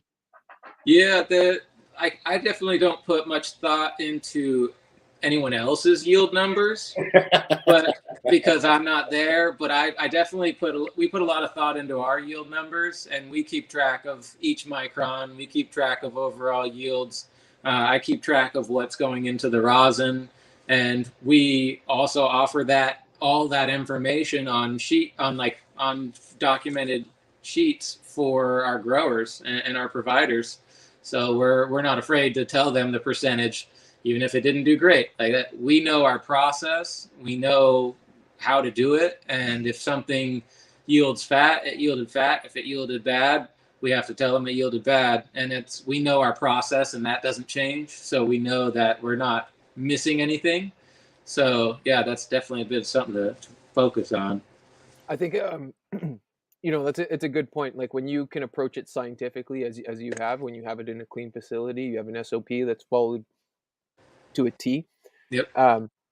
But Jameson was also referring to, because he's taken a dab, like when you harvest a plant and you're talking about one that's been watered right up until the day before you take it down, so it's like more swollen, and then you weigh that fresh frozen, it's going to weigh more than, and Jameson always compares to, then say like a hugel bed or like a fully organic that may not have been watered for an entire week in its final harvest, unless it had a little bit of rain on it. Yeah, that's all really big. The plant aspect of, like, the resin itself on the plant is huge. And when it comes down to the fresh frozen side of it, and when you harvest it with that much water in the plant, your numbers and your yield numbers are all kind of it's around this much. Like, you don't know because it's in there. But when it's dry, you know your plant weight, you know your end weight. So the actual yields are very trackable and noticeable. But once again, like when you're running fresh frozen to cured, they both yield. It's just a matter of how much you can put in. What do we got? He's asking, can terps take over for yield? If GMO didn't yield the way it did, but it still has the terps. Well, let's build on that. Like, do you guys have with building on Rackham's question, do you guys have a minimum threshold of something that has to perform at a certain level to pass your So luckily our threshold is different from most people, because when it comes down to, if you take the situation of the classic 3% for fresh frozen that everyone's hoping to at least achieve to make some money, to make it worth your while, that kind of thing is, they're talking about, I need to get 3% from my 8-hour work day or my 10-hour day or whatever it is. I need 3% from this wash. And our wash is so big compared to someone else's wash that we got more done in a day. So our 3% is 3%, and someone else that ran 10%, 10 pounds, their 3% is pretty small compared to our 100 pounds. That's 3%. So if we ran 100 pounds and we got 2%, we still got more than what we would have on the other side. So it's actually allowing us to run those 2%ers and to be open to that kind of thing. And if the terps are there, we'll definitely pull them, because this machine with fresh frozen material, it'll allow you to run anywhere from 100 to 190 fresh frozen pounds, which is anywhere from it's like 50 to 90,000 grams at once. What machine are you running? What is this thing? That was my question. Is that a custom built machine or what? Yeah, so this is a DCI tank that was used for mixing dairy products, like mixing curd back in the day. And it's got a jacketed wall system. So it's been able to, you could jacket the system with glycol or some other coolant and make it super cold. Did it already have that because of the milk? Yeah, so it came set up with the jacketed vessel already on there, and they spent thousands, if not millions of dollars, actually getting this thing built up and pressure tested. So they did all the work in their industry, but then we retrofitted it and put these dual blades on it and put a different motor, and it's at this proprietary angle that's at kind of like a slant and another slant. So it sends material in this crazy vortex, but it allows us to actually put in 150 pounds of fresh frozen material and still be able to spin it and be able to actually, once they get it going, they're able to step away from it and let it go and wash, and they are able to do 3 spins in a day. So it's such a big machine. It's not the typical little washing machine every 15 minutes you're done. It's more of like you're running for a good 20-minute or a 30-minute and getting these big batches in, and it's pretty nuts. Like this thing that we had to put a 4-inch sanitary stainless weld on the bottom so we can run naked runs. She is real sexy. She's pretty. And this reminds me too, with the 2 impellers, I've just recently got into saltwater aquariums, and you have these 2, you usually run 2 wave makers, and you run them at like you get programmers to run them at like different things. So you literally create like a wave system that's moving everything around that same way. And like when you said that and the way that you're talking about angling them, I've literally spent weeks trying to set up this fucking flow, and it's driving me nuts. Because I get sand pulled up and I don't want it there, and it's got to move up all the other shit, and it's like the shit's like next level science just to get the flow. Oh yeah, to actually move 500 gallons, like we're putting in 150 pounds of material. We're putting in at least 350, 400 gallons of water. we're putting in a few 100 pounds of ice. It gets crazy, and for like it needs to be efficiently moving. Like you can't have that much material sitting around. You can't have it like it needs to be run efficiently. So they're able to wrangle this thing. By no means is it make life super easy, because it's a ton of work to get this thing running, and they're pulling resin for hours, just like scooping bags, pulling trays. The sour tangy, it was almost overwhelming. We put 50 pounds of dry material in, and it dumped out 11 pounds of bubble hash. That's incredible. It filled up 4 freeze dryers, with four freeze dryers worth of trays to spare. We ran out of trays. It was mayhem. It was awesome. Like it's just crazy. This scale. Yeah, that stuff dumped at 21% off 50 pounds, and it put out almost 5 kilos, and that's in one day. That's 1 8-hour day. And then just through the window is your retail store, right? Yep. Yeah. So I can take a little look. This is this is my pressing station here, and then this is from my side of it, looking out at the dispensary. So we got the whole. People don't understand this scale at all, anyways. And for you to be doing this scale like at a dispensary, it's pretty crazy. Seriously, like you guys, like I seriously, the innovation just in that machine, though, the innovation, unreal, yeah, unbelievable. Yeah, Boss Man, he's been putting this together for a while in his brain. He found this tank, he retrofitted it, we cleaned it up, we raised it up so it's up a good 3 feet, so it can be gravity drained, so we don't rely on any pumps to move any trichomes around and move any of that stuff. Too. Definitely. What's that? Send in your resume. But yeah, for sure, it's a beautiful thing to be able to send that. We still need to set up a PM shift and get a second shift going, but this machine produces so much that we only run it Monday, Wednesday, and Friday. Yeah. Because it eats up 1,000 pounds of ice a day. It drinks up 1,000 gallons of water a day because we fill it up 3 times. And it's insane. But then the freeze dryers, they need time to catch up. And we need like 10 freeze dryers here. It's getting a little out of hand in a great way. It's crazy to think like the backup. Yeah, like the way to think of this backup is so cool. Yeah. It's the industrial side of it, because I've been on the industrial side of solvents, and I've processed hundreds of thousands of grams, and I've made tons of hash on that side of it. But the sheer amount that we're able to make in one day is extremely competitive to one of the highest priced solvent machines out there.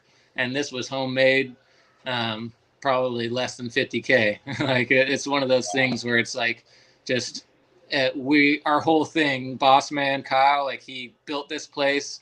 He has all this stuff in the vision, and now we get to dial it all in and make it a reality. And it's been a blast, and it's been a big stretch to learn and kind of grow with it. But it's an honor to be able to do this for sure. That's awesome. That's incredible. And you're not sacrificing any quality at that scale either. Like this is the biggest hash scale I've ever seen or heard of. That's the question. Pulling melt. We're pulling major melt that passes testing. Like we're pulling kilos of melt. That's the thing. There was out of that machine you pull melt? Yeah, there's 2,500 grams of that tangy that's melt, like straight melt. It's like water. It's one of those things where if you're up on it, we pull it 3 times. So they do a 20-minute run and then a dump, and then it's filling up, and then they'll do another 20, and it's like, so they're pulling the resin as quick as possible, but it's just in mass amounts, and it's just crazy. At this point, we need more freeze dryers, and it's nuts. Wow. You guys are like my idols, man. Like it's been a trip to like be able to grow with this. It feels like Instagram in real life. Like when you're here, you get to see this stuff happening. We're gonna get classes going. We want to be able to start teaching people and really show them what's up, because our mission is to set the standard as an extraction company, as just like a cannabis company. Our whole thing is to just set the standard for what's out there as extractors, and we want to pay respect to the farmers and give them their due, and then just kind of break down those barriers of what people think about hash and cannabis and all that. Like, getting to share all this art and all this hash with everybody has been really epic. honestly thank you guys for sharing this with everyone and unlocking this door for everyone, because this tech and this is amazing. This is I'm kind of blown away by this. I know RJ is as well, because and the fact that you're comparing it to solvent, numbers, this is like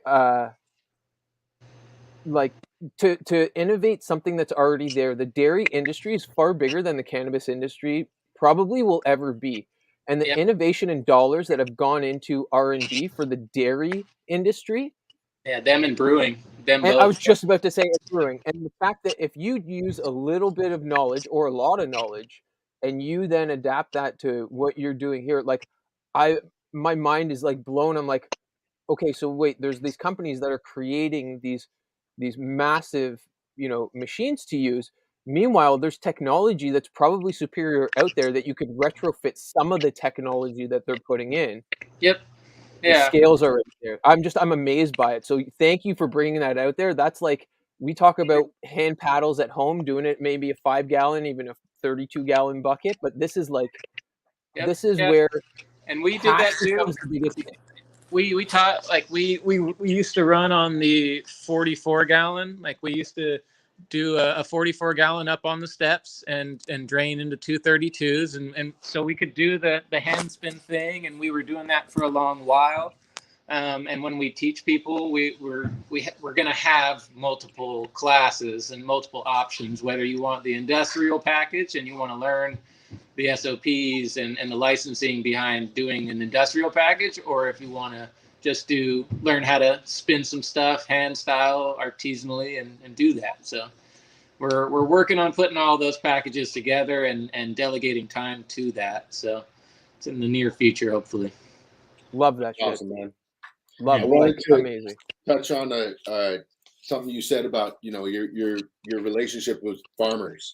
You talk a lot about working with people only inside or just outside the triangle.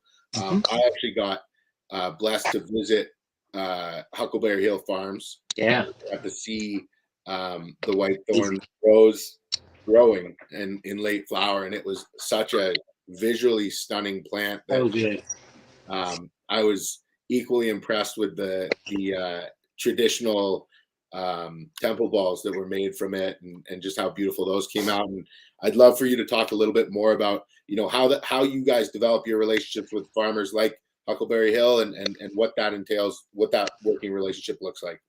For sure. Yeah, well, this stems back to just all hash making. It's if you're a hash maker, you're relying on that material to be like your everything. And if you're not growing it yourself, then you're relying on the farmer, and that's extremely important. And like when you're working with material and you're trying to be competitive, you need to work with the best people. And these farms out here in Humboldt and Mendo that we're working with, they're filled with so much love.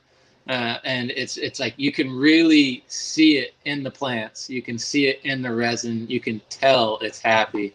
You can tell when there's mass quantity material out there and it's just doesn't seem happy, doesn't seem alive or full of love. But then when you find those plants that have been grown in an area that just know their surroundings and they've been provided with everything that they need, it's amazing. So it's our mission to keep working with these farmers that are putting in the love to the craft, because it's important. And even our boss and Kyle, he's growing some major dank out in Willits in Mendo County, like where we have our farm that's always striving to put out some serious flavors for us. But yeah, keeping the farmers happy, making sure that they know what's going on with their resin, and keeping them informed with how it went, where it's going, what it's doing. That's all really important to us. And yeah, even from being a small time hash maker to being at Beazle, anywhere, your providers are one of your most important things, and you got to take care of them because they're what's taking care of you. So. 100%, man. 100%. I want to ask about the TOGKB. Is that something that I've never heard of, or is that the OGKB from Moon Valley that you guys did that collab with? I'm not sure. Sometimes the washes get away from me because I'm a lot of the time I'm on the rosin side of it, so I tend to they blur by me because they are making so much hash. Hey man, after seeing that machine, it makes sense, and you know you're allowed. The White Buffalo was one that you posted a couple times about. I'd love to hear a little bit more about that. Yeah, that one is a really amazing one, and we've had a good majority of it to run. It's got some really medicinal purposes and like qualities to it that like they just hit. Like whatever it is that's going on in there, it's really nice. And I believe that's a Sonoma County one that we ran. It was grown out here. It's a beautiful resin, and it washed right around 3%, so it was still totally doable for us. And that one was beautiful. Love that stuff. That's awesome, man. So do you get to work very closely with Cherry Blossom Belle? And yeah. Like, what has it been like working with her? If there's, one thing that you can say you've taken away from being around her, what would that be? Man, it really is that the like determination to stay for the resin, because we have an 8-hour shift that we're on in the legal cannabis industry. That's what we're going for. But the resin doesn't wait on you. Growers know that the plants don't wait. So sometimes we got to stay late. You gotta stay in it and get that resin out of the freeze dryer. You got to get it out of the bags. You got to get it into a safe space. And we care so much about the resin that like I see the passion in her, and that she'll stay forever. She'll stay all night if she has to. So sheer drive to protect the resin has been the biggest thing that I've taken from her. But yeah, just she is a boss. She is so good at directing the team, keeping everybody on track, keeping things level, and keeping things moving. Like she really just has the best interest of the team, and it's awesome. She's a gem for sure. Hard work gem. Yeah, no, I haven't gotten the chance to meet her, but I really look forward to getting that chance one day. We'll definitely get some sessions in. Absolutely, bro. Absolutely. So I wanted to touch on something you touched on earlier. The California market's in a bit of a downside of troubling times right now. I want to know. Yeah. Thanks, Brad. I want to know how you see this industry moving forward over the next 3 years. Are you optimistic? Yeah. I truly am on my side of things. I know that the flower market has been crazy. And that's the thing is like the pound prices and all that goes up and down, and it's a very volatile market. But the hash side of things, I'm not worried about that space in the industry. If anything, I am optimistic that it's going to grow. There are going to be more people that are informed about the resin, and like there are going to be people that are looking for clean resin, whether it's BHO or rosin. It's not, the concentrates are just in the beginning phase. There's a lot to be learned in our own state, and then there are all these other states that are opening up with different material, different minds that are working on these projects that are going to progress stuff. So yeah, I see a lot of future for the industry right now. We're at the point where this giant machine is our throughput. Our yields are not the factor anymore. So now we can change our prices. So we can lower our prices. Our mission, we're just about to release a ton of SKUs that are at an economy price point that are still super fire, because we made so much. We need to get it to the people without breaking their bank. So let me ask you this. I was going to say that's the turning point. I think that what Rackham just said, he goes, solventless hash will rule the market soon enough. And I think what you just said, that's the turning point. Yep. So let me ask you, with having access to a machine like this, with the throughput that it has, have you experimented with any CBD varietals? We haven't gotten any through the shop yet, but we did just recently get the chance to do a test wash and work with a provider that has it's called the Pink Boost Goddess, and it's a high THCV strain, which is still a pretty rare cannabinoid that we're still learning about, but a lot of people are getting hyper focused on it and finding that it does some adverse, different things than the typical high, which is just cool and fascinating. So when we get those kind of things in, we have the opportunity to work with the farmer, stay up on that, go send things out to testing and progress, try and isolate and do this kind of thing. So we're right at the beginning stages of doing that to get those other things on the market. I'd love to get some good CBD stuff out there because medicinally it's great. Having high CBD or pure CBD solventless extracts really can open up the market to a consumer base that might be curious but just isn't able to make the commitment to actually taking a dab. Yeah, totally. You made a comment earlier that reminded me of a question that I like to ask everybody that comes on the show is, where do you really see the future of dabbing? Do you feel as though the heady rig, torch and quartz culture is about to explode, or do you feel like that's a niche culture that's always going to stay niche and the market for concentrate consumption is going to grow in different ways? I definitely believe that I think that it's going to continue to grow a little more as we transition, as the pound prices are changing and the flower market changes. The hash, the consistency of concentrates isn't going to change. We're still going to have that. So I have a good feeling that that's going to keep on moving.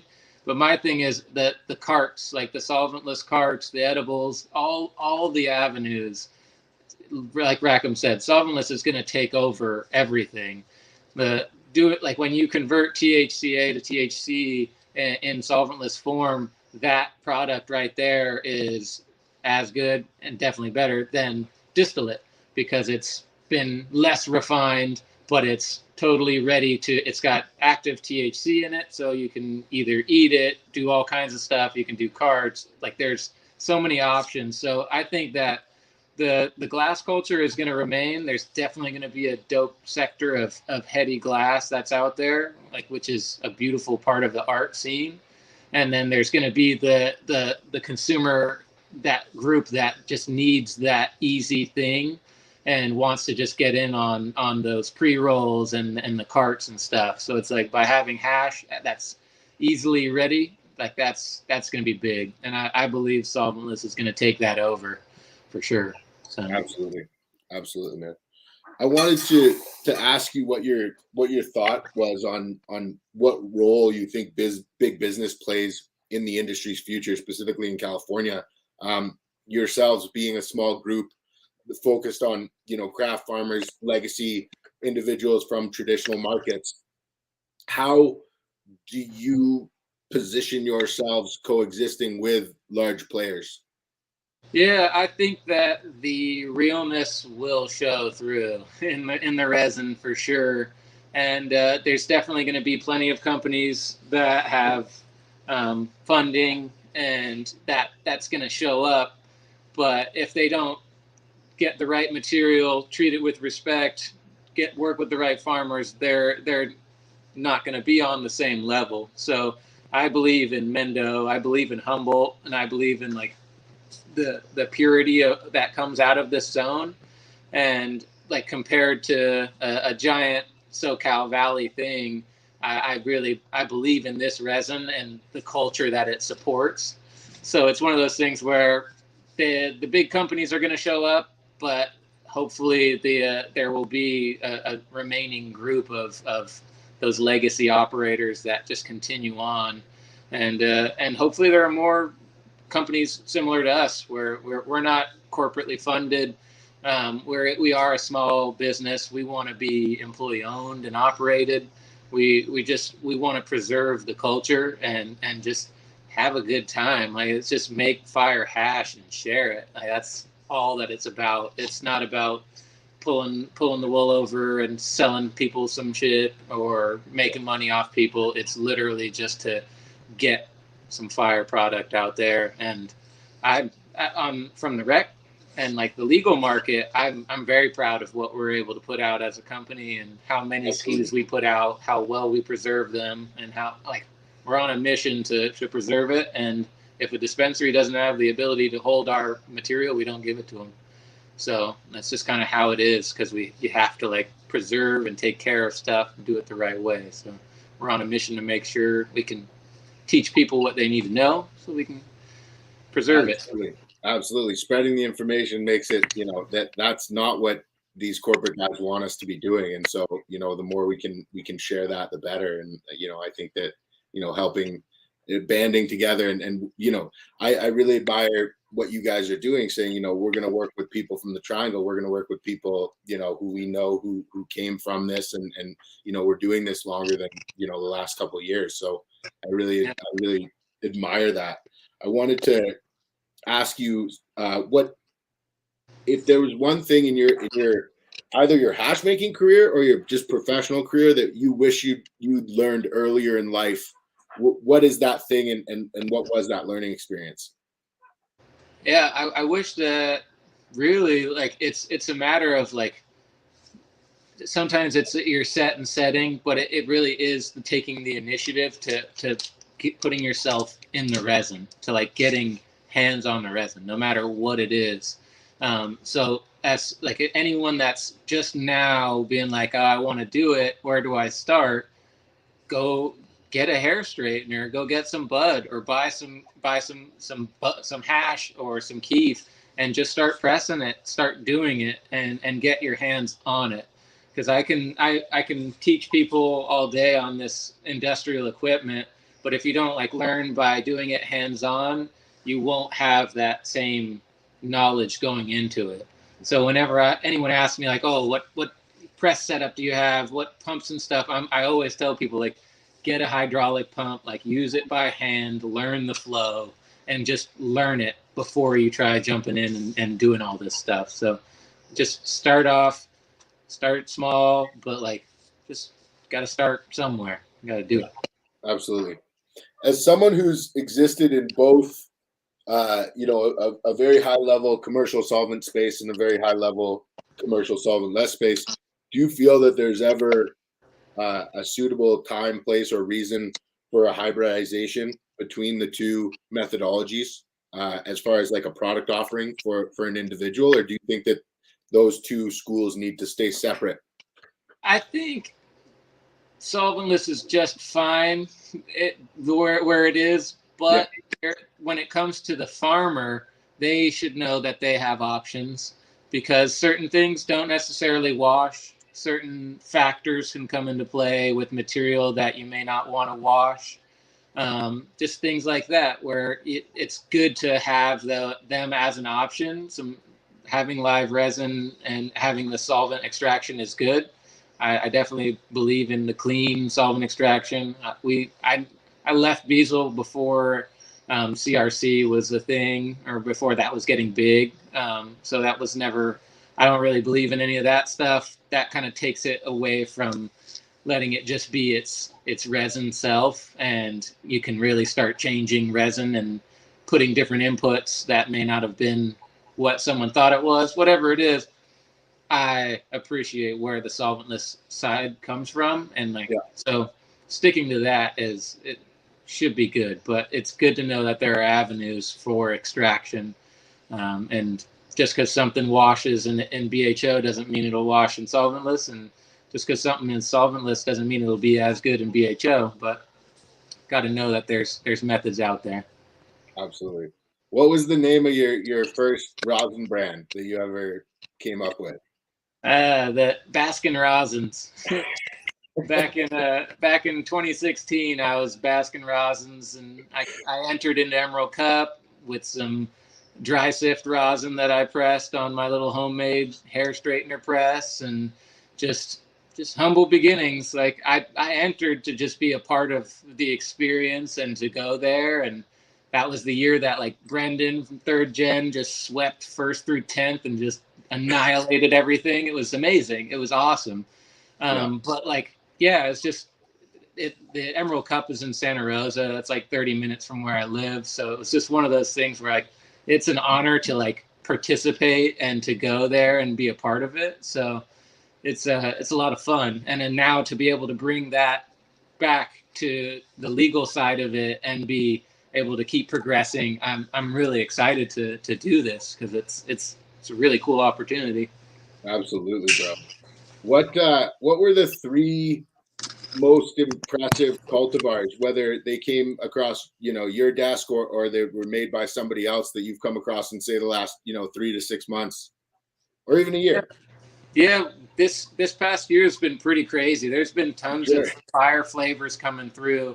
Like the Whitethorn Rose is definitely by far the best hash I've ever made.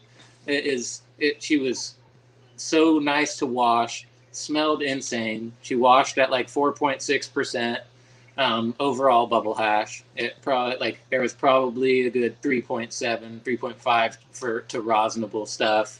But it's just like that Whitethorn Rose was amazing.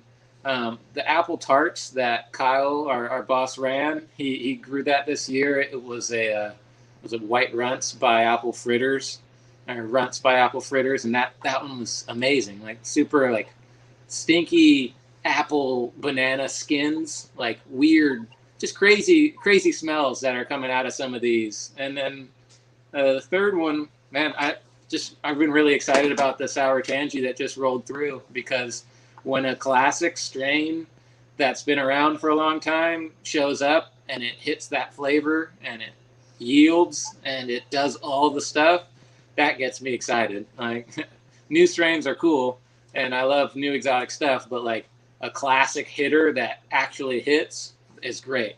Like that's where it's at. So, Brian, what's like your most memorable cannabis experience personally for you? Like, smoking on a beach, was it a one of your first experiences? What one comes to mind when I ask that? Man, yeah, I think one of the most memorable ones was probably squishing rosin with frying pans. That was one of the big ones. But then on like the smoking side of things, probably my first dab off the press was a monumental one. Like, as the classic, everyone thinks about it. And yeah, because once I graduated to low temp plates, when they started putting products to the market, I bought their first set of just like the pucks that you can put in a big press. Yeah. And yeah, definitely proceeded to take a very hot dab off of that. That's awesome, man. So what are you excited for this coming year? Like with Heritage, what do you guys have planned that you can talk about? I mean, I know you're collabing and doing a ton of stuff. Yeah, well, I'm super stoked to be pushing out more SKUs of more products. So we have our bubble hash and our rosin line, but we're working on putting an infused pre-roll line. So we're going to put a lot of bubble hash in joints, and I'm going to post it soon. Some of our pre-roll material, we're not going to be using mids, that's for sure. Like the bud that's going in it is insanely fire. But then we're just going to blow it up with hash. And we have so much hash right now, it's not even funny. Like, there's 130 pounds of bubble sitting in the freezer right now that we need to do stuff with. So yeah, we got carts coming. We're working on that. There's a whole edible line that we haven't even begun to go into, but there's so much food grade stuff to go, and it's nuts. We definitely want to push for jams and doing sauces, and I'm on a mission to make some big old diamonds. So that's going to happen. So yeah, we've literally, I think on March 21st, that'll be 1 year of our doors being open here. So It feels like we've been doing this for a decade already, but we're still a new company. So we started off strong, just kind of establishing that cured is fire too. Then we started doing live, and now we're starting to unleash more consistencies on people as we like learn what our market wants and stuff. So.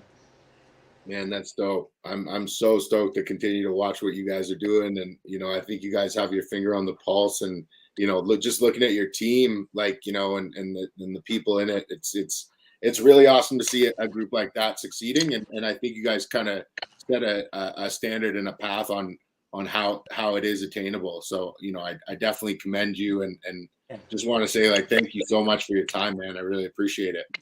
For sure. Yeah, no, man. I enjoy it. 100%. I tell people all the time, any tech, anytime.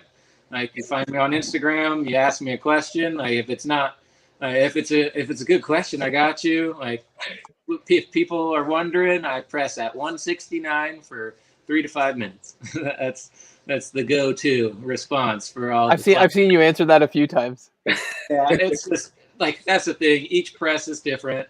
There's a heat up stage. There's a meltdown. There's the melt through. There's like, are you going for a first and second press? Are you doing one press? Like, there's so many factors, and then there are so many plain questions that it's one of those things where like it's just kind of just look, read the comments. Like I've learned so much from reading comments on other people's posts. Rackham's included. I love reading people's comments because there's plenty to learn. There's stuff to see. Like, it's out there. So, absolutely, man. Where can people, other than your store in Ukiah, where can people access your products, or where can they find you? So we're starting to branch out. We're starting to get our recognition. So we're in Sonoma County and in our local Mendo County. But then we finally have branched out and we're down in LA. So we're in Southern California in a few spots, and we have a couple of distros that have picked up our stuff, and we're working on getting that space. And we're set up to be in a pretty good spot with being competitive with our prices, having beautiful resin from NorCal. That's a mission. And then someday I am optimistic that eventually it will federally go legal. Someday states will open up. Someday countries will open up. All that stuff. It'll be crazy in the next 5, 10, 20 years. But cannabis isn't going anywhere. And there's a lot to learn and a lot to figure out here. So we're on a mission to keep pushing that. Absolutely, bro. You guys are awesome. Where can people find you, man? Like just in stores. Like I'm sure we'll have it in the bio, but you don't have your for IG on here. Oh, for sure, yeah. At the Bryantist, Brian with a Y on that one, but then also Heritage Hash __ Co. Heritage Hash Co. I run that page, so you can always reach out anytime you got questions about stuff. Like I love talking tech. It's Hash really is my life. It's been my passion, and it's supported me and my fam for years. And it's one of those things that like I'm on a mission to keep it going. Got it. Yeah, absolutely. Absolutely. Well, man, thank you so much for your time. I appreciate you, and thank you so much for coming on. And we'd love to have you on again, man. Definitely, yeah. Let me know whenever. There's going to be more stuff happening in the future. I'm sure. I can tell. I can tell. Killing Absolutely. it. Awesome. Killing it. Well, have a great appreciate it, man. I love all the knowledge you drop. Yeah. Any other questions before you go? Any other thoughts or anything else?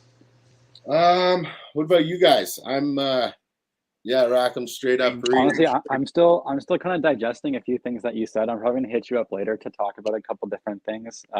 For sure. About some of the future plans that you dropped, because I might be able to glean you a little bit of insight for all the love that you shared today. Awesome. But yeah, honestly, man, just thanks so much for coming on and just being like a fucking shining light, because you are really setting the standard and setting the bar. Like we talk to a lot of guys that are absolutely killing it and doing big things at scale and achieving quality at scale that a lot of people say is not really possible. And then you guys come out with that thing, and it's like, yo, like game changer. Yeah, you and then, crushed like, the you know, like, scale. Yeah, like that our is scales truly game don't changing. carry enough. Yeah, it's crazy. No, Man. like there's another metric of measurement with you guys, and yeah, just appreciate what you guys are doing with the hash scene as well, teaching everyone and pushing it and having like the open floor, you know, and just being an open book. So yeah, thank you again for your time. Sure. Really appreciate you, and yeah, can't wait to do this again a little bit down the road. And keep up the good work, guys. Like I always appreciate people that are putting out this content and sharing it with the world. It's important stuff, and yeah, thank you guys. Appreciate it. And keep Thank you, man. experimenting, man. You're doing some crazy cool shit. Like we're talking pigments and stuff, and yeah, crazy we'll cool have to shit. work I on love the stuff that you do. I'm definitely going to be hitting you up with more questions and stuff like that. But do it for yeah, sure. Unreal stuff. So thank you for coming on and sharing and really, you know, being so humble and being just really someone that you know we can really bounce ideas off of. We want hash to be approachable and like for anyone from any category that we want them to feel comfortable talking about it. And so yeah, we're here for you. Right on, buddy. All right, well, take care, Take and care, everyone. we'll see you guys soon. Happy Talk to you Saturday. soon.